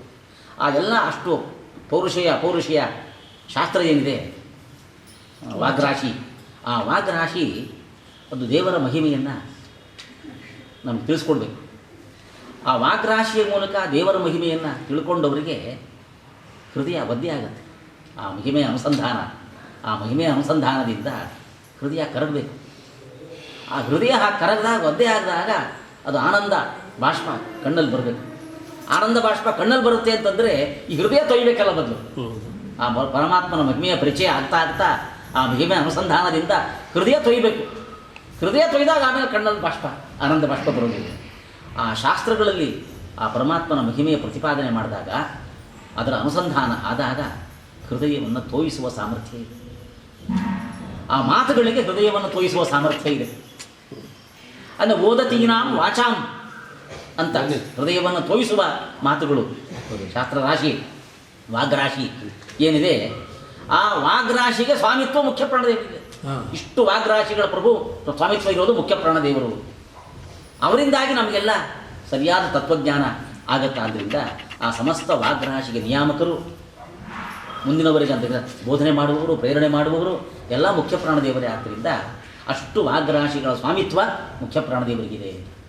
ಅದು ಓದತೀನಾಂ ವಾಚಾಂ ನದಂ ಪು ಅಂತ ನಿನ್ನಿಂದ ಸೃಷ್ಟವಾಗಿರ್ತಕ್ಕಂಥ ಇಷ್ಟು ವಾಗ್ರಾಶಿಗಳ ಸ್ವಾಮಿತ್ವವನ್ನು ಹೊಂದಿರುವ ಮುಖ್ಯ ಪ್ರಾಣದೇವರನ್ನು ಪಾಲಿಸುವವನು, ಅವರಲ್ಲಿ ಉತ್ಕರ್ಷವನ್ನು ತುಂಬುವವನು ಅಂತ ಇದು ಎರಡನೇ ಅರ್ಥ ಆಯಿತು. ಓದತೀನಾಂ ವಾಚಾಂ ಅಂತ ಅರ್ಥ ಮಾಡ್ಕೊಳ್ಬೇಕಾಯಿತು. ಇನ್ನೊಂದು ಮೂರನೇ ಸಲ ಅದೇ ಅರ್ಥ ಓದತೀನಾಂ ಅಂದರೆ ವಿಶೇಷ ಬೇರೆ ಮಾಡ್ಕೊಳ್ಬೇಕು. ವಿಶೇಷ ಗವಾಂ ಅಂತ ಮಾಡ್ಕೊಳ್ಬೇಕು. ಇವಾಗ ಓದತೀನಾಂ ಗವಾಂ ಅಂತ, ಗೋವುಗಳು ಹಾಲು ಕರೆದು ಜಗತ್ತಿಗೆಲ್ಲ ಒಂದು ಆರ್ದ್ರತೆ ಅಂತ ಅಂದ್ಕೊಟ್ಟಿದೆ. ನಮ್ಮ ಬದುಕಿಗೆ ಆರ್ದ್ರತೆ. ಆ ಶುದ್ಧವಾದ ಗೋವುಗಳು, ಆ ಶುದ್ಧವಾದ ಗೋವುಗಳಿಂದ ಬದುಕುವ ಕ್ಷೀರ, ಆ ಕ್ಷೀರದಿಂದಾಗಿ, ಆ ಕ್ಷೀರ ಸಿಗತಕ್ಕಂಥ ಇನ್ನೂ ಬೇರೆ ಬೇರೆ ಪದಾರ್ಥಗಳಿಂದಾಗಿ ನಮ್ಮ ಬದುಕಿಗೆ ಒಂದು ಆರ್ದ್ರತೆ ಇದೆ. ಹೋಮ ಮಾಡಬೇಕಲ್ಲ, ಆ ಹೋಮ ನಡೆಸೋದು ಜಗಚ್ಚಕ್ರವನ್ನು ಪಾಲಿಸ್ಕೊಂಡು ಹೋಗ್ಲಿಕ್ಕಿರ್ತಕ್ಕಂಥ ಒಂದು ವ್ಯವಸ್ಥೆ. ಜಗಚ್ಚಕ್ರವನ್ನು ನಡೆಸ್ಕೊಂಡು ಹೋಗ್ಲಿಕ್ಕಿರ್ತಕ್ಕಂಥ ಒಂದು ವ್ಯವಸ್ಥೆ ಇದು. ಆ ವ್ಯವಸ್ಥೆಯಲ್ಲಿ ಹೋಮಕ್ಕೆ ಬೇಕಾದ ದ್ರವ್ಯ, ಅದು ಹಸುವಿನಿಂದ ಬರತಕ್ಕಂಥ ಪದಾರ್ಥಗಳು, ಗವ್ಯ. ಆ ಗವ್ಯ ಎಲ್ಲ ಅದಕ್ಕೆ ಮೂಲ ಕ್ಷೀರ ಆಗಿರುತ್ತೆ. ಕ್ಷೀರದಿಂದ ದನಿ ಬರಬೇಕು, ಆಜ್ಯ ಬರಬೇಕು, ಎಲ್ಲ ಗೋವುಗಳ ಮೂಲಕ ಬರಬೇಕಾದ್ರಿಂದ ಇವೆಲ್ಲವೂ ಸೇರಿ ನಮ್ಮ ಬದುಕನ್ನು ತೋಯಿಸ್ತವೆ. ಗೋವಿನ ಪದಾರ್ಥಗಳು ಸೇರಿ ನಮ್ಮ ಬದುಕನ್ನು ತೋಯಿಸ್ತವೆ. ಆ ಬದುಕಿಗೆ ಒಂದು ಆರ್ದ್ರತೆಯನ್ನು, ಬದುಕಬೇಕು ಅಂತ ಇಚ್ಛೆ ಬರತಕ್ಕಂಥ ಸ್ಥಿತಿಯನ್ನು, ಸಾರ್ಥಕತೆಯನ್ನು ತಂದುಕೊಡ್ತಕ್ಕಂಥ ಪದಾರ್ಥಗಳಾದ್ದರಿಂದ ಪರಮಾತ್ಮ ಸೃಷ್ಟವಾಗಿರ್ತಕ್ಕಂಥ ಓದತೀನಾಂ ಗವಾಂ, ಬದುಕನ್ನು ತೋಯಿಸುವ, ಬದುಕಿಗೆ ಆರ್ದ್ರತೆಯನ್ನು ತಂದುಕೊಡ್ತಕ್ಕಂಥ ಗೋವುಗಳಿಗೆ ಸ್ವಾಮಿತ್ವ, ಗೋವುಗಳ ಸ್ವಾಮಿತ್ವ ಇರೋದು ಮುಖ್ಯ ಪ್ರಾಣದೇವರಿಗೆ ಎಲ್ಲ ಗೋವುಗಳ ಅಂತ. ಆದ್ದರಿಂದ ಈಗ ನೀರಿನ ಸ್ವಾಮಿತ್ವ, ಪರಮಾತ್ಮನಿಂದ ಸೃಷ್ಟವಾದ ಅಪ್ತತ್ವಕ್ಕೆ ಸ್ವಾಮಿತ್ವ, ಪರಮಾತ್ಮನ ಅಧೀನವಾಗಿ ಅವನಿಂದ ಸೃಷ್ಟವಾಗಿರತಕ್ಕಂಥ ವಾಗ್ರಾಶಿಯ ಸ್ವಾಮಿತ್ವ, ಗೋವುಗಳ ಮೇಲೆ ಸ್ವಾಮಿತ್ವ, ಇಷ್ಟು ಸ್ವಾಮಿತ್ವವನ್ನು ಹೊಂದಿದವು ಬದುಕಿಗೆ ಆರ್ದ್ರತೆಯನ್ನು ತಂದುಕೊಡ್ತಕ್ಕಂಥ ಗೋವುಗಳಿಗೆ ಸ್ವಾಮಿತ್ವ, ಗೋವುಗಳ ಸ್ವಾಮಿತ್ವ ಇರೋದು ಮುಖ್ಯ ಪ್ರಾಣದೇವರಿಗೆ ಅಂತ. ಆದ್ರಿಂದ ಈಗ ನೀರಿನ ಸ್ವಾಮಿತ್ವ, ಪರಮಾತ್ಮನಿಂದ ಸೃಷ್ಟವಾದ ಅಪ್ತತ್ವಕ್ಕೆ ಸ್ವಾಮಿತ್ವ, ಪರಮಾತ್ಮನ ಅಧೀನವಾಗಿ ಅವನಿಂದ ಸೃಷ್ಟವಾಗಿರತಕ್ಕಂಥ ವಾಗರಾಶಿಯ ಸ್ವಾಮಿತ್ವ, ಗೋವುಗಳಿಗೆ ಸ್ವಾಮಿತ್ವ, ಇಷ್ಟು ಸ್ವಾಮಿತ್ವವನ್ನು ಹೊಂದಿದವರು ಮುಖ್ಯ ಪ್ರಾಣದೇವರು. ಅದಕ್ಕೆ ಓದತೀನಾಂ ಅನ್ನಿಟ್ಟು 3 ವಿಶೇಷಗಳನ್ನ ಸೇರಿಸಿಕೊಂಡು ಇಷ್ಟು ಸ್ವಾಮಿತ್ವವನ್ನು ಹೊಂದಿರತಕ್ಕಂಥ ಮುಖ್ಯ ಪ್ರಾಣದೇವರು. ಆ ಮುಖ್ಯ ಪ್ರಾಣದೇವರಿಗೆ ಪೂ ಅಂದ್ರೆ ಪಾರಯತಿ ಪೂರಯತಿ, ಅವ್ರಿಗೊಂದು ರಕ್ಷಣೆಯನ್ನ ಕೊಡ್ತಾ ಮುಖ್ಯ ಪ್ರಾಣದೇವರು ರಕ್ಷಣೆ ಮಾಡ್ತಕ್ಕದ್ದು ಇಂಥ ಮಹಾಸಾಮರ್ಥ್ಯ ಮುಖ್ಯ ಪ್ರಾಣದೇವರಿಗೆ. ಆ ಮುಖ್ಯ ಪ್ರಾಣದೇವರಿಗೂ ರಕ್ಷಕ ಪರಮಾತ್ಮ, ಅವರಲ್ಲಿ ಉತ್ಕರ್ಷವನ್ನು ತುಂಬುವವನು ಪರಮಾತ್ಮ. ಅದಕ್ಕೆ ಆ ಪೂ ಅನ್ನೋ ಶಬ್ದ ಬಂದಿರು. ಹೀಗೆ ಮುಖ್ಯ ಪ್ರಾಣದೇವರ ಮಹಿಮೆಯನ್ನ ಈ ಪದಗಳಿಂದ ಅರ್ಥ ಮಾಡಿಕೊಂಡು ಇಂಥ ಮುಖ್ಯ ಪ್ರಾಣದೇವರಿಗೆ ಪಾಲಕ ಮತ್ತು ಪೂರಕ ಮತ್ತು ಪಾಲಕ ಆಗಿರ್ತಕ್ಕಂಥ ಪರಮಾತ್ಮ ಅಂತ ಹೇಳಿ ಮುಖ್ಯ ಪ್ರಾಣ ಪಾಲಕತ್ವ, ಮುಖ್ಯ ಪ್ರಾಣ ಪೂರಕತ್ವ ಅದು ಪರಮಾತ್ಮ ಲಕ್ಷಣ ಅಂತ ಮೊದಲು ಹೇಳಿದ್ದು. ಸ್ಥಿತಿ ಅವನಿಂದ ಆಗಿದೆ ಅಂತ, ಸೃಷ್ಟೇ ಪ್ರಾಕ್ ಸ್ಥಿತಿ ಅದು ಪರಮಾತ್ಮನ ಲಕ್ಷಣ ಅಂತ ಅರ್ಥ ಮಾಡ್ಬೋದು. ಈ ಎರಡನೇ ಭಾಗದಿಂದ ಮುಖ್ಯ ಪ್ರಾಣ ಪಾಲಕತ್ವ, ಮುಖ್ಯ ಪ್ರಾಣ ಪೂರಕತ್ವ ಅದು ಪರಮಾತ್ಮನ ಲಕ್ಷಣ ಆಗಿದ್ದು. ಆದ್ರಿಂದ ಅವನು ಸೃಷ್ಟಿಗಿಂತ ಮೊದಲೇ ಇದ್ದ ಅಂತ ಅರ್ಥ ತದಿದಾತ. ಸೃಷ್ಟಿಗಿಂತ ಅವನೇ ಇದ್ದ, ಸೃಷ್ಟಿಗಿಂತ ಮೊದಲು ಅವನೇ ಇದ್ದ ಅಂತ ಅರ್ಥ ಚೆನ್ನಾಗಿ ಮನಸ್ಸಿಗೆ ಮುಟ್ಟಬೇಕಾದ್ರೆ ಅದರ ವಿವರಣೆಯ ರೂಪವಾಗಿ ಈ ಮುಖ್ಯ ಪ್ರಾಣ ಪಾಲಕತ್ವ, ಮುಖ್ಯ ಪ್ರಾಣ ಪೂರಕತ್ವ ಅನ್ನೋ ಅಂಶ ಹೊಂದಿದೆ. ಅದು ವಸ್ತುಸ್ಥಿತಿ ಅಂತ ಆ ಜಗತ್ತಿನ ಸೂಕ್ಷ್ಮ ಈ ಬೃಹತಿ ಮಂತ್ರದ ಎರಡನೇ ಭಾಗ ನಮಗೆ ಹೀಗೆ ಹೇಳಿದೆ. ಸರಿ, ಎಷ್ಟೊತ್ತು ಬೇಕಾ? ಸಮಯ ಇದೆ.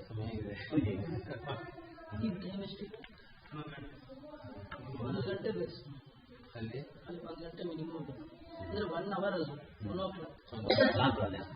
ಇಲ್ಲಿ ಪೂಜಾ ವಿಧಿಗಳು ಬರಲ್ವ ಯಾರು? ನಾನು ಅದನ್ನ ವಿಚಾರ ಮಾಡ್ತೀನಿ, ನಾನು ನೋಡ್ತೇನೆ. ಒಬ್ಬರು ಉಪನ್ಯಾಸ ಮಾಡಲಿ, ಇನ್ನೊಬ್ಬರು ನಾವು ಸ್ನಾನ ಮಾಡಿ ಪೂಜೆ ಮಾಡೋಣ.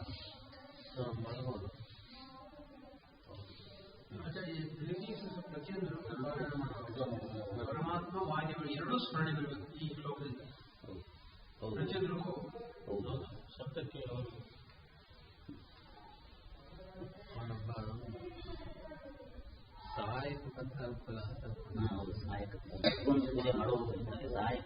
ಕ್ರಮ ಯಾವುದು, ಯಾರು ಮುಂಚೆ ಯಾರು ತಗೊಂಡು ಇದು ನಮ್ಗೆ ಇದು ನೋಡ್ಬಿಟ್ರೆ ಗೊತ್ತಾಗ್ಬಿಡುತ್ತೆ. ಪಂಚಾಂಗ ನೋಡಿ ಹೇಳ್ಬಿಟ್ರೆ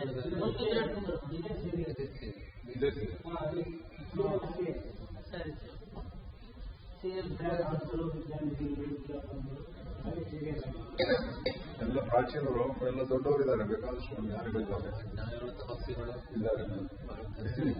ಇದೇ ಅಲ್ಲೂ ಸೇವಾ ತಗೊಂಡ್ರು, ಇವತ್ತಿಗೂ ಸೇವಾ ತಗೊಂಡು. ಯಾಕಂದ್ರೆ ಹಾಕಿದ್ದಾರೆ ಪೇಪರ್, ಅದನ್ನ ಹಾಕಿದ್ದಾರೆ. ಅದೊಂದು ಪೇಪರ್ ಬಂದಿದ್ಯಾ?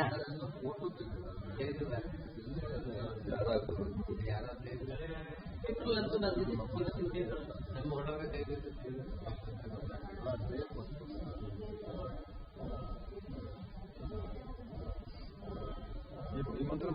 ಅನುಭವಿಸ್ತೀವಿ. ಮುಂದೆ ಎರಡನೇ ಸಾಲ ಹೋಗ್ಬೇಕು. ಒಂದನೇ ಸಾಲ 2 ಭಾಗ. ಆ 2 ಭಾಗದ ವಿವರಣೆ ಈ ವ್ಯಾಖ್ಯಾನದಲ್ಲಿ ಇಷ್ಟೆಲ್ಲ ಇದೆ. ಆ ವ್ಯಾಖ್ಯಾನದಲ್ಲಿ ಇರುವಷ್ಟು ವಿವರಣೆಯನ್ನು ತಿಳ್ಕೊಳ್ಳಿಕ್ಕೆ ಪ್ರಯತ್ನ ಮಾಡಿದ್ದಾನೆ.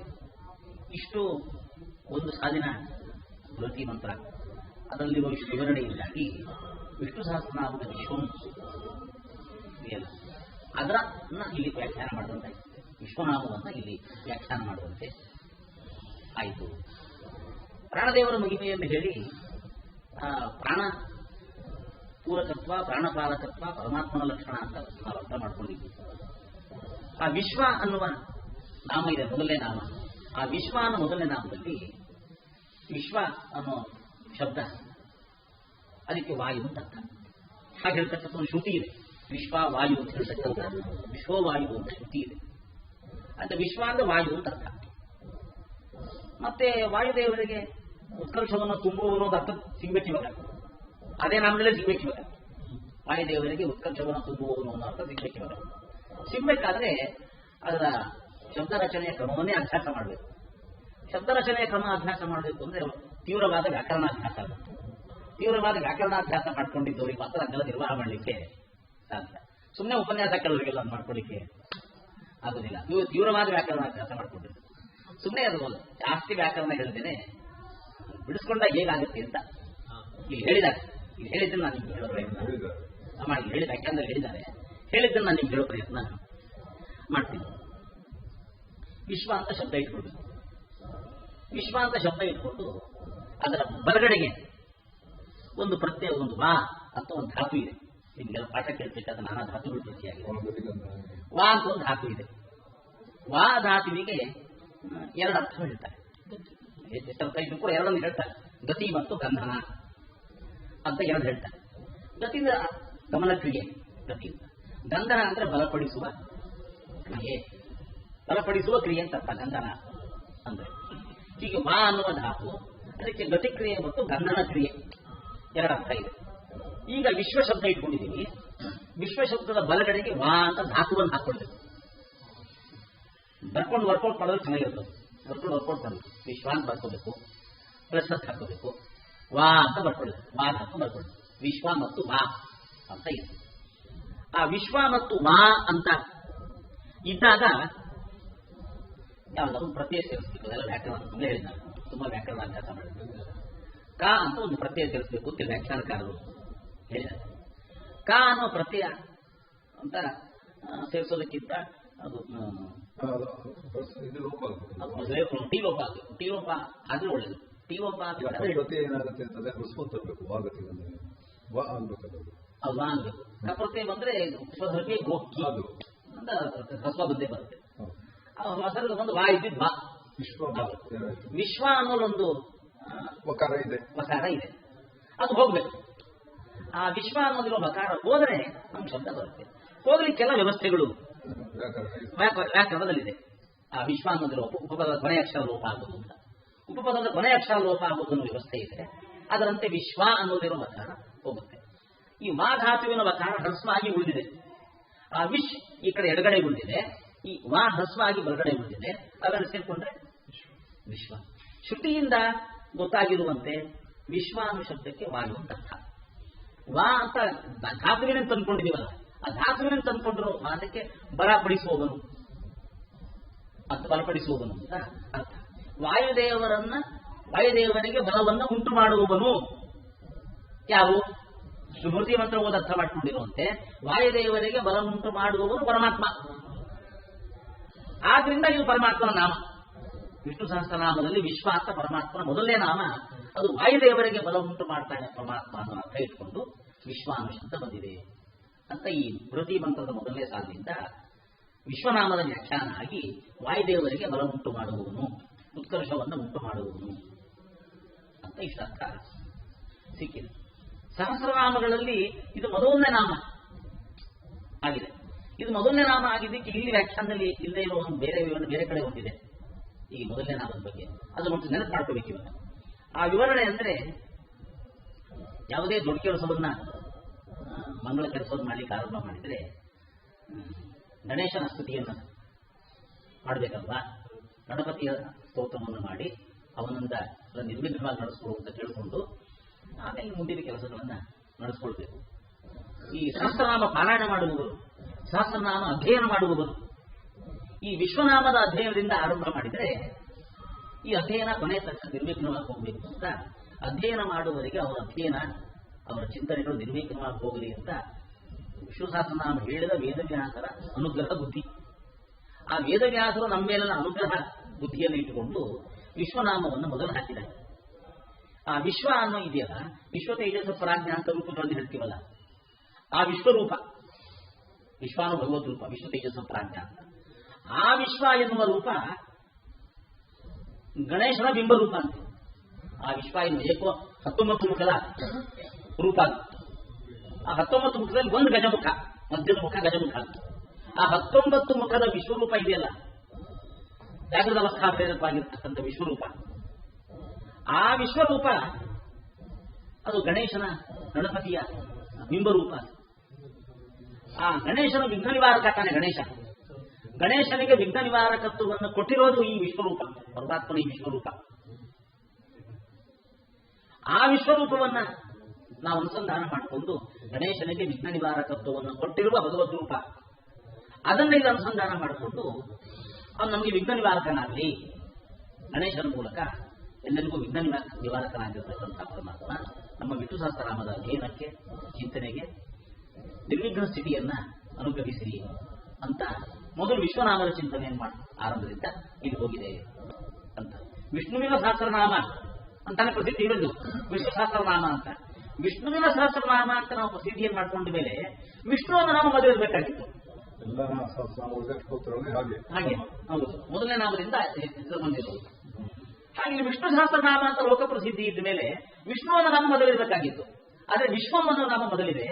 ಆ ಮೊದಲಿರಲಿಕ್ಕೆ ಕಾರಣ ಹೀಗೆ ಜಾಗದವಸ್ಥಾ ಪ್ರೇರಕನಾಗಿದ್ದು ಗಣಪತಿಯ ಬಿಂಬರೂಪ ಆಗಿರ್ತಕ್ಕಂಥ ವಿಶ್ವರೂಪ, ಅದರ ಚಿಂತನೆಯಿಂದ ಇಲ್ಲಿ ಈ ಚಿಂತನೆ ಅಧ್ಯಯನ ಆರಂಭ ಆದರೆ ಇದು ನಿರ್ವಿಘ್ನ ಕಡೆಗೆ ಅಂತ ನಿರ್ವಿಘ್ನತಾ ಸಂಪಾದನೆಯನ್ನು ಮಾಡಿಕೊಳ್ಳಿಕ್ಕೋಸ್ಕರವೇ ವಿಶ್ವನಾಮನ ಅಧ್ಯಯನದಿಂದ ಆರಂಭ ಆಗಿದ್ದ ವಿಶ್ವನಾಮವನ್ನು ಮೊದಲು ಇಟ್ಟಿದ್ದಾರೆ ಅಂತ ಒಂದು ಬೇರೆ ಕಡೆ ವ್ಯಾಖ್ಯಾನದಲ್ಲಿ ಈ ವಿಶ್ವನಾಮದ ಬಗ್ಗೆ ಸ್ಮರಣೆ ಮಾಡಿಕೊಂಡು ಈ ಶಬ್ದದಿಂದ ಶುರು ಮಾಡಬೇಕು. ಹೌದು, ವಿಶ್ವನಾಮದಿಂದ್ರೆ ಆ ವಿಶ್ವನಾಮಕ ಭಗವದ್ ವಿಶ್ವ ತೇಜಸ್ ಅಂದ್ರೆ ವಿಶ್ವನಾಮಕ ಭಗವದ್ ರೂಪ ಇದೆಯಲ್ಲ, ಅದು ಗಣೇಶನಿಗೆ ವಿಘ್ನ ನಿವಾರಕತ್ವ ಶಕ್ತಿಯನ್ನು ಕೊಟ್ಟಿದ್ದು.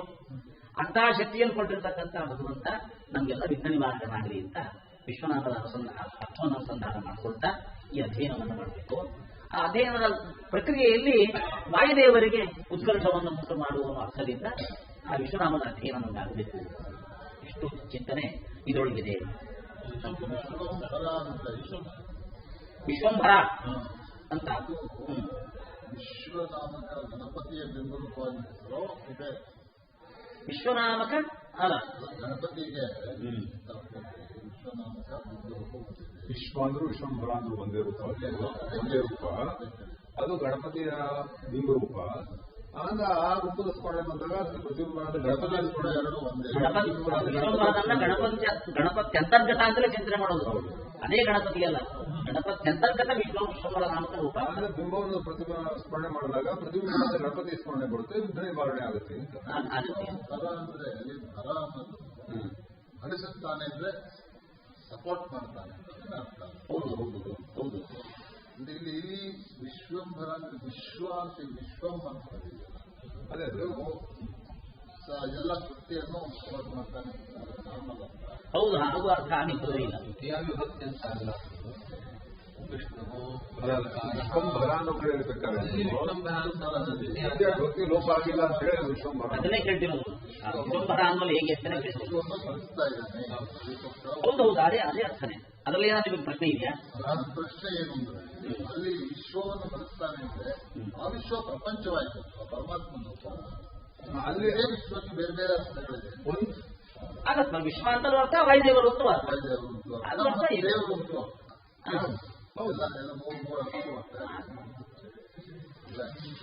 ವಿಷ್ಣು ಸಹಸ್ರನಾಮಕ್ಕೆ ನಿರಂತರ ಪದಾರ್ಥ ಸಂಬಂಧ. ವಿಷ್ಣು ಸಹಸ್ರನಾಮದಲ್ಲಿ ಒಂದೊಂದಕ್ಕೆ ಮಿನಿಮಮ್ 100 ಅರ್ಥಗಳು. ಅದರಲ್ಲಿ ಒಂದು ಅರ್ಥ ಬೃಹತಿ ಶಾಸ್ತ್ರಕ್ಕೆ ಏನು ತಾಳೆ ಹೊಂದುತ್ತೆ, ಆ ಒಂದು ಅರ್ಥವನ್ನು ಹೇಳಕ್ಕೆ ಬೃಹತಿ ಶಾಸ್ತ್ರ ಇದೆ. ಅದು ಬಿಟ್ಟು ಇನ್ನು 99 ಅರ್ಥ ಬೇರೆನೇ ಇದೆ. ಈ ಅರ್ಥವನ್ನು ಬಿಟ್ಟು ಇನ್ನು 99 ಅರ್ಥ ಒಂದೊಂದು ವಿಷ್ಣು ಸಹಸ್ರನಾಮಗಳಲ್ಲಿ ಬೇರೆನೇ ಇದೆ. ಈಗ ನಾವು ವಿಷ್ಣು ಶಾಸ್ತ್ರವನ್ನು ಹೇಗೆ ಗಣಪತಿಯನ್ನು ವಿಶ್ವಂಭರ ಚಿಂತನೆ ಮಾಡಬೇಕು ಶುರು ಮಾಡಬೇಕು, ಹಾಗೆ ಬುದ್ಧಿ ಶಾಸ್ತ್ರಕ್ಕೂ ಹಾಗೆ ಶುರು ಮಾಡಬೇಕು. ಎಲ್ಲರಿಗೂ ಹಾಗೆ ಚಿಂತನೆ ಮಾಡಬೇಕು, ಎಲ್ಲರಿಗೂ ಹಾಗೆ ಚಿಂತನೆ. ಎಲ್ಲ ಸಪ್ತಮಿ ವಿಶ್ವಾಯನ ಮಾತ್ರ ನೀವು ಕೇಳಿ ಬಾಯಲ್ಲಿ ಹೇಳಿದ್ರೆ ಚಿಂತನೆ ಆಗಿರೋದು ಬೇರೆ, ಹೇಳೋದು ಬೇರೆ. ಅದೇ ನೋಡಿ ನಿಷೇಧ ಗಣಪತಿ ಅಲ್ಲಿ ಗಣಪತಿ ಇದ್ರೆ ಈ ಗಣಪತಿ ಅಂತ ಅರ್ಥ ಅಲ್ಲ. ಅಲ್ಲಿ ಮುಕ್ತ ಗಣಪತಿ ಅಂತ ಅರ್ಥ. ಅಲ್ಲಿ ಅವನ್ನೇ ಪೂಜೆ ಮಾಡ್ತಾ ಇರೋದು. ಅಲ್ಲಿ ಮುಕ್ತ ಅದು ಈ ಉಮಾಮಹೇಶ್ವರ ಸಂಭೂತ ಗಣಪತಿಯನ್ನೇ ಹೇಳ್ತಾ ಇರೋದಲ್ಲ. ಅಲ್ಲಿ ಮುಕ್ತಾಮುಕ್ತ ಸಮುದಾಯ, ಮುಕ್ತಾಮುಕ್ತ ಸಮುದಾಯದ ಪ್ರಭು ಅಂತ ಅರ್ಥ. ಅಲ್ಲಿ ನಿಶುತೀತ ಗಣಪತಿಯ ಗಣೇಶತ್ವಾಮ ಹುಗೀನ. ಯಾಕೆಂದ್ರೆ ನರುದೇ ತೊತ್ಕೇತೆ ಕಿಂಚನಾರೇ, ನಿನ್ನನ್ನು ಬಿಟ್ಟು ಯಾವುದೂ ಚಲಿಸೋದಿಲ್ಲ ಅಂದ್ರೆ ಈ ಗಣಪತಿಯ ಲಕ್ಷಣ ಅಲ್ಲ, ಅದು ಆ ಗಣಪತಿಯ ಲಕ್ಷಣ. ಅದು ಮಹಾಮರ್ಕಂ ಭಗವನ್ ಚಿತ್ರಮರ್ಚ ಅಂತ ದೇವರ ಪೂಜೆ ಮಂತ್ರಕ್ಕೆ ಹೋದ್ರೆ ಬೇರೆ ಪ್ರಪಂಚ ಆಗುತ್ತೆ, ಅದು ಬೇಡ. ಈಗ ದೇವರ ಪೂಜೆ ಮಂತ್ರಕ್ಕೆ ಒಂದೊಂದು ಮಂತ್ರಕ್ಕೆ ಹೋದ್ರೆ ಅದು ಬೇರೆನೇ ಆಗುತ್ತೆ. ಒಂದೊಂದು ಮಂತ್ರ ಅಷ್ಟು ಸಾಂಕೇತಿಕವಾದ ಮಂತ್ರ, ಅಷ್ಟು ಅರ್ಥಪೂರ್ಣವಾಗಿ ಬರ್ತಾ ಇದೆ. ವಾಯು ಆಯುಧ ಶುದ್ಧಿ ಆಗಲಿ, ನಡುವೆ ತೊಂದರೆ ಆಗಲಿ, ಅದಕ್ಕೆಲ್ಲ ತುಂಬಾನೇ ಸಾಂದರ್ಭಿಕವಾದ್ದು, ತುಂಬಾನೇ ಔಚಿತ್ಯ ಇರತಕ್ಕಂಥದ್ದು. ಬೇಡ, ಅದು ಬೇರೆ ವಿಷಯ ಆಗುತ್ತೆ. ಸರಿ, ಎರಡನೇ ಸಾಲು. ಎರಡನೇ ಸಾಲಿನಲ್ಲಿ ಯಥೋ ಯಜ್ಞ ಉಗ್ರಸ್ತ್ವೇಷ ರುಮಣಃ ಅಂತ ಎರಡನೇ ಸಾಲಿನ ಮೊದಲನೇ ಭಾಗ ಅದು. ಆ ಎರಡನೇ ಸಾಲಿನ ಮೊದಲನೇ ಭಾಗದಲ್ಲಿರೋ ಪದಗಳಿಗೆ ಇಷ್ಟ ಅರ್ಥ ಇದೆ ಅಂತ ವ್ಯಾಖ್ಯಾನಕಾರರು ಹೇಳ್ತಾರೆ. ದ್ವೇಷ ರುಮಣಃ ಅನ್ನೋ ಪದ ಇದೆಯಲ್ಲ, ದ್ವೇಷ ಅಂದ್ರೆ ಕಾಂತಿ ಅಂತ. ದ್ವೇಷ ಅಂದ್ರೆ ದ್ವೇಷ ಬೇರೆ, ದ್ವೇಷ ಬೇರೆ. ದ್ವೇಷ ದ್ವೇಷ ಅಂದ್ರೆ ಕಾಂತಿ ಅಂತ. ದ್ವೇಷ ಅಂದ್ರೆ ಕಾಂತಿ ಅಂತ ಅರ್ಥ. ಕಾಂತಿ ಇದ್ದ ಒಂದು ಶೋಭೆ ಅಲ್ವಾ, ಅದೇ ಶೋಭಾಕರ. ಅದು ದ್ವೇಷ ರುಮಣಃ ಅಂದ್ರೆ ಕಾಂತಿಯಿಂದ ಶೋಭಿಸುವವನು ಅಂತ. ದ್ವೇಷ ರುಮಣಃ ಅಂದ್ರೆ ಕಾಂತಿಯಿಂದ ಶೋಭಿಸುವವನು. ಯಾರು? ಭೂಷಿತ ಅಂತ ಅರ್ಥ. ಯಾರವನು? ಉಗ್ರಹ ಅಂತ.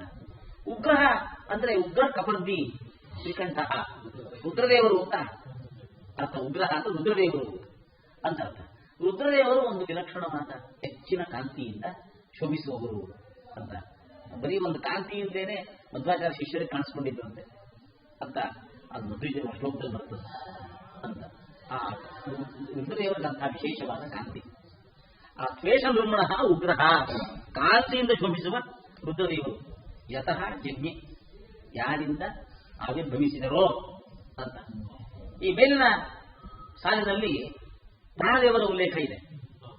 ಆ ಮೇಲಿನ ಸಾಲ ಪ್ರಾಣದೇವರ ಉಲ್ಲೇಖ ಇದ್ದು ಆಮೇಲೆ ಯತಃ ದ್ವೇಷ ರುಮಣಃ ಉಗ್ರಹ ಯಜ್ಞೆ ಅಂದ್ರೆ ಯತಃ ಅಂದ್ರೆ ಮೇಲೆ ಉಲ್ಲೇಖಿಸಲ್ಪಟ್ಟಿರುವ ಯಾವ ಪ್ರಾಣದೇವರಿಂದ ದ್ವೇಷ ರುಮಣಃ ಉಗ್ರಹ ಯಜ್ಞೆ, ಇಷ್ಟು ಕಾಂತಿ ಸಂಪನ್ನರಾದ ರುದ್ರದೇವರು ಆವಿರ್ಭವಿಸಿದ್ದಾರೋ ಅಂತಹ ಪ್ರಾಣದೇವರಿಗೆ ನಗಂ, ಅಂತಹ ಪ್ರಾಣದೇವರನ್ನು, ಕು ಅಂತ ಅಂತಹ ಪ್ರಾಣದೇವರನ್ನು ಅಂತ. ರುದ್ರದೇವರಿಗೂ ಅವರು ಜಗತ್ತು ಬರಲಿಕ್ಕೆ, ರುದ್ರದೇವರು ಜಗತ್ತು ಬರಲಿಕ್ಕೆ ಈ ಜಗತ್ತಿಗೆ ಬರ್ಲಿಕ್ಕೆ ಕಾರಣ ಪ್ರಾಣದೇವರಿಗೂ ಮಾಡ್ತಕ್ಕಂಥ ಪರಮಾತ್ಮ ಅಂತ. ಹೀಗೆ ಯಥೋ ಯಜ್ಞ ಉಗ್ರಸ್ತ್ವೇಷ ರುಮಣಃ ಆವಿರ್ಭವಿಸಿದನು, ಆವಿರ್ಭವಿಸಿದನು. ವಾಸುದೇವ ರೂಪ ಒಂದು ಅರ್ಥನೂ ಇದೆ ಅಲ್ಲಿ. ಅಲ್ಲಿ ಜಜ್ಞೆ ಅಂದ್ರೆ ಪ್ರಾದುರ್ಭಾವ, ಇಲ್ಲಿ ಜಜ್ಞೆ ಅಂದ್ರೆ ಉತ್ಪತ್ತಿ ರುದ್ರದೇವರು. ಅದಾದ್ಮೇಲೆ ರು ನದಂ ಯೋ ಯುವತೀನಾಂ, ರು ನದಂ ಯೋ ಯುವತೀನಾಂ ಅಂತ ಇದೆ. ಅದಕ್ಕೆ ಅರ್ಥವನ್ನಿಂದ ಹೇಳ್ಕೊಳ್ಬೇಕು. ಪ್ರಾಣ ಮಹಾತ್ಮ್ಯವನ್ನು ಮತ್ತಷ್ಟು ಹೇಳಿಕೋಸ್ಕರ ಯೋ ಯುವತೀನಾಂ ಅನ್ನೋ ಶಬ್ದ ಅದನ್ನ ಮೇಲೆ ವ್ಯಾಖ್ಯಾನ ಮಾಡಿದ್ರಲ್ಲ, ಓದತೀನಾಂ ವ್ಯಾಖ್ಯಾನ ಮಾಡಿದ್ರಲ್ಲ, ಅದೇ ರೀತಿ ಆ ಯೋ ಯುವತೀನಾಂ ಶಬ್ದವನ್ನು ವ್ಯಾಖ್ಯಾನ ಮಾಡಬೇಕು. ಆ ಯುವತೀನಾಂ ಶಬ್ದ ವ್ಯಾಖ್ಯಾನ ಮಾಡಿದ್ರೆ ಯೋ ಮಿಶ್ರಣ, ಅದು ಆ ಧಾತು ಎಲ್ಲ ಆ ಯೋ ಯುವತೀನಾಂ ಅಂದ್ರೆ ಒಟ್ಟರ್ಥ ಗಮನಶೀಲ ಅಂತ. ಅದು ಯು ಅಂತ ಒಂದು ಧಾತು ಇಟ್ಕೊಂಡು ಅದಕ್ಕೆ ಅತಿಶಯ ಅನ್ನೋ ಅರ್ಥ ಬರುವಂತೆ ಎಲ್ಲ ಪ್ರತ್ಯಯಗಳನ್ನು ಸೇರಿಸಿ ಅದರಿಂದ ಶಬ್ದ ರಚನೆ ಪ್ರಕ್ರಿಯೆಯನ್ನೆಲ್ಲ ಮಾಡಿ ಯೋ ಯುವತೀನಾಂ ಅನ್ನೋ ಶಬ್ದಕ್ಕೆ ಬಹಳ ಗಮನಶೀಲವಾಗಿರುವ ನೀರು, ಯಾವಾಗಲೂ ಗಮನಶೀಲ ನೋಡಿ ನೀರು ಅದಕ್ಕೆ ಇರ್ತದೆ, ಪ್ರವಾಹವೇ ಅದರ ಸ್ವಭಾವ ಅಲ್ಲ. ಯಾವಾಗಲೂ ಗಮನಶೀಲವಾಗಿರ್ತಕ್ಕಂಥ ಪದಾರ್ಥ ಅಂದ್ರೆ ನೀರು ಅಂತ. ಯೋ ಯುವತೀನಾಂ ಅಂದ್ರೆ ಅಪಾಮ್ ಅಂತ ವಿಶೇಷವನ್ನು ಸೇರಿಸ್ಕೊಳ್ಬೇಕು, ಸೇರಿಸ್ಕೊಳ್ಬೇಕು. ಯೋ ಯುವತೀನಾಂ ಅಪಾಮ್ ಅಂದ್ರೆ ಗಮನಶೀಲವಾಗಿರುವ ನೀರು ಅಂತ. ಹಾಗೆ ಗತಿಯಿಂದ ಅರ್ಥ ಕೊಟ್ಟ ಮೇಲೆ, ಗತಿಯಿಂದ ಅರ್ಥ ಇದ್ದಾಗೆಲ್ಲ ಜ್ಞಾನ ಅನ್ನೋ ಅರ್ಥ ಇದ್ದೇ ಇದೆ. ಅಂದ್ರೆ ಯೋ ಯುವತೀನಾಂ ಅಂದ್ರೆ ಚೆನ್ನಾಗಿ ತಿಳಿಸುವ ಅಂತ ಅರ್ಥ. ಚೆನ್ನಾಗಿ ತಿಳಿಸುವ ಅಂತ ಯೋ ಯುವತೀನಾಂ ಶಬ್ದ ಚಿಂತನೆ ಮಾಡಿಕೊಂಡ್ರೆ ಅದಕ್ಕೆ ವಿಶೇಷ ವಾಚಾಂ ಅಂತ ಹಚ್ಕೊಳ್ಬೇಕು ಅಷ್ಟೇ. ವಾಗ್ರಾಶಿ ಶಾಸ್ತ್ರ ನಮಗೆ ತತ್ವಗಳನ್ನ ಚೆನ್ನಾಗಿ ತಿಳಿಸ್ಕೊಡುತ್ತಾದ್ರಿಂದ ಚೆನ್ನಾಗಿ ತತ್ವಗಳನ್ನು ತಿಳಿಸುವ ವಾಗ್ರಾಶಿಗಳಿಗೆ ಅಂತ ಅರ್ಥ. ಆಮೇಲೆ ಅದೇ ಹಿಂದೆ ಹೇಳಿದ ಗವಾಮ್ ಅಂತ ಕಡೆಗೆ ಹೋಗ್ತಕ್ಕಂಥ ಗೋವುಗಳು, ಇವುಗಳಿಗೆಲ್ಲ ಅಪಾಮ್ ವಾಚಾಂ ಗವಾಂ ಸ್ವಾಮಿನಾಗಿರ್ತಂಥ ಪರಮಾತ್ಮ ಮುಖ್ಯ ಪ್ರಾಣದೇವರು. ಆ ಮುಖ್ಯ ಪ್ರಾಣದೇವರಿಗೆ ರು ರಮಯತಿ. ಆವಾಗ ರೂ ಬಂದಿತ್ತು, ಇವಾಗ ರೂ ಬಂದಿದೆ ಎರಡನೇ ಸ್ಥಾನದಲ್ಲಿ. ರೂ ಅಂದ್ರೆ ನಿಮ್ಗೆಲ್ಲ ಪಾಠ ಕೇಳ್ತಾ ಕೇಳ್ತಾ ತುಂಬಾ ಪರಿಚಯವಾಗಿ ಅದು ರಮುಕ್ರೀಡಾಯಾಮ ಧಾತು. ಆ ರಮುಕ್ರೀಡಾಯಾಮ ಧಾತುವಿನಿಂದ ರು ಅಂತ ಒಂದು ಪದ ರಚನೆ ಆಗಬೇಕು. ಆ ರು ಅಂದ್ರೆ ರಮಯತಿ, ಸುಖವನ್ನು ಉಂಟು ಮಾಡ್ತಾನೆ ಅಂತ. ಅಂತಹ ಮುಖ್ಯ ಪ್ರಾಣದೇವರಿಗೆ ಸುಖವನ್ನು ಉಂಟು ಮಾಡುವುದು. ರುದ್ರದೇವರಿಗೂ ಜನಕರಾಗಿರ್ತಕ್ಕಂಥ ಮುಖ್ಯ ಪ್ರಾಣದೇವರು, ಅವರಿಗೆ ಸುಖವನ್ನು ಉಂಟು ಮಾಡತಕ್ಕಂಥ ಪರಮಾತ್ಮ. ಇಂಥ ಪರಮಾತ್ಮ ಇದ್ದಾನೆ ಅಂತ ಆ ಮುಖ್ಯ ಪ್ರಾಣ ಪೂರಕತ್ವ ಅದು ಪರಮಾತ್ಮನ ಲಕ್ಷಣ ಅಂತ ಚಿಂತನೆ ಮಾಡಿಕೊಂಡು ಇದೊಂದು ಯಾವ ನಾಮದ ಚಿಂತನೆ ಆಯಿತು ಅಂತ ಚಿಂತನೆ ಮಾಡಬೇಕಾಗುತ್ತೆ. ಅಷ್ಟೇ ವಿಶ್ವನಾಮತೆ ವಿಶ್ವನಾಮತೆ ವಿವರಣೆಯನ್ನ ಹೇಳಕ್ ಹೋದ್ರೆ ನಾರಾಯಣ ಮತ್ಸ್ಯಾರುದ್ಧ ನಾರಾಯಣ ಅಂತ ಅವ್ರ ಹೆಸರು ಅಂತ ಹೇಳ್ತಾರೆ. ನಾನು ಅದನ್ನು ಹೇಳಕ್ ಹೋಗುದಿಲ್ಲ ಇವತ್ತಿನ ಉಪನ್ಯಾಸದಲ್ಲಿ, ಅದು ಮೊದಲ ಉಪನ್ಯಾಸ. ನಾರಾಯಣ ಮತ್ಸ್ಯಾರುದ್ಧ ನಾರಾಯಣ ಅದು ಶಸ್ತ್ರ ಪ್ರತಿಪಾದ್ಯ, ಶಸ್ತ್ರದಲ್ಲಿ ಇರ್ತಕ್ಕಂಥ ರೂಪ ಇಲ್ಲಿ. ಇದು ಚಿತಿಯಲ್ಲಿ ಇರ್ತಕ್ಕಂಥ ವಾಸುದೇವ ನಾರಾಯಣ ರೂಪಕ್ಕೆ ಪ್ರತಿಪಾದಕವಾದದ್ದು. ಆದ್ರೆ ಇಷ್ಟವಾದ ರೂಪ ವಾಸುದೇವ ನಾರಾಯಣ ಮತ್ಸ್ಯಾರುದ್ಧ ನಾರಾಯಣ ನಾರಾಯಣ ಅಂತ ಹೇಳ್ತಾರೆ. ಅದಿದೆ ಆ ವಾಕ್ಯ ಇದೆ. ಅದನ್ನ ನಿಧಾನವಾಗಿ ಹೇಳಿ ಅರ್ಥ ಮಾಡಿಸ್ಬೇಕು.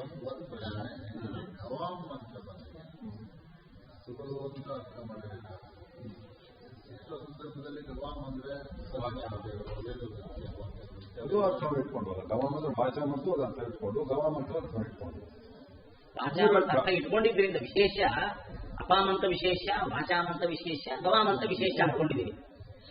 ಅದು ವಾಚಾಮಂತ ಹಾಕೊಂಡ್ಮೇಲೆ ಮೂರನೇ ಸಲ ಗವಾಮಂತ ವಿಶೇಷ ಹಾಕೊಂಡಿದ್ದೀವಿ. ಆದ್ದರಿಂದ ಇಲ್ಲಿ ಬೇರೆ ಅರ್ಥ ಹೇಳ್ಬಾರ್ದು, ಗೋವುಗಳ ಅರ್ಥ ಹೇಳ್ಬಾರ್ದು. ವಸ್ತುತಃ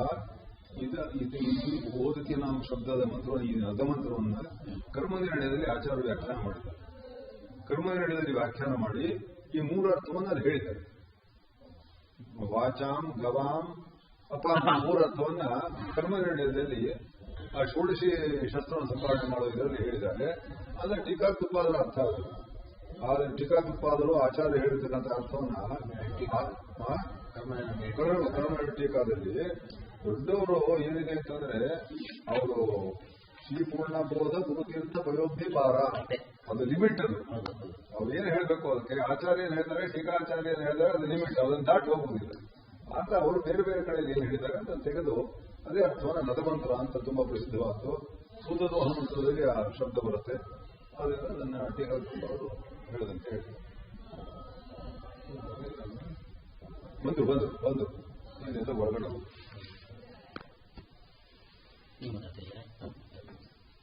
ಇದು ಉಪನ್ಯಾಸ ಅನ್ನೋದ್ರಿಂದ ಚಿಂತನೆ ಇದೆ. ನಾವು ಗಟ್ಟಿಯಾಗಿ ಚಿಂತನೆ ಮಾಡಿಕೊಳ್ಳೋದು, ಲೌಡ್ ಥಿಂಕಿಂಗ್ ಅಷ್ಟೇ ಚಿಂತನೆ.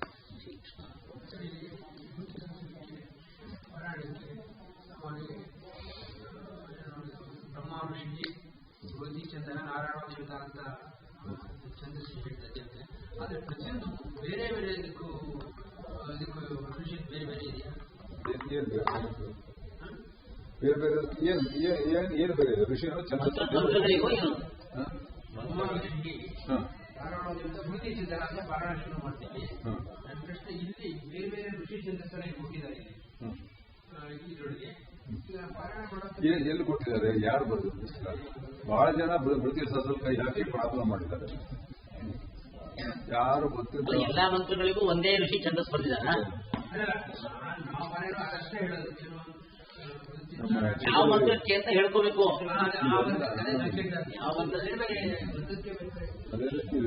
ಪ್ರಾಬ್ಲಮ್ ಅವರಿಗೂ ಚತುರ್ವೇದಿ ವೇದವ್ಯಾಸನ ಪುಸ್ತಕ ಮಂತ್ರಕ್ಕೆ ಸ್ವರವನ್ನ ಹಾಕೋದ್ರಲ್ಲಿ ಅದು ಬೇರೆ ವಿಷಯ.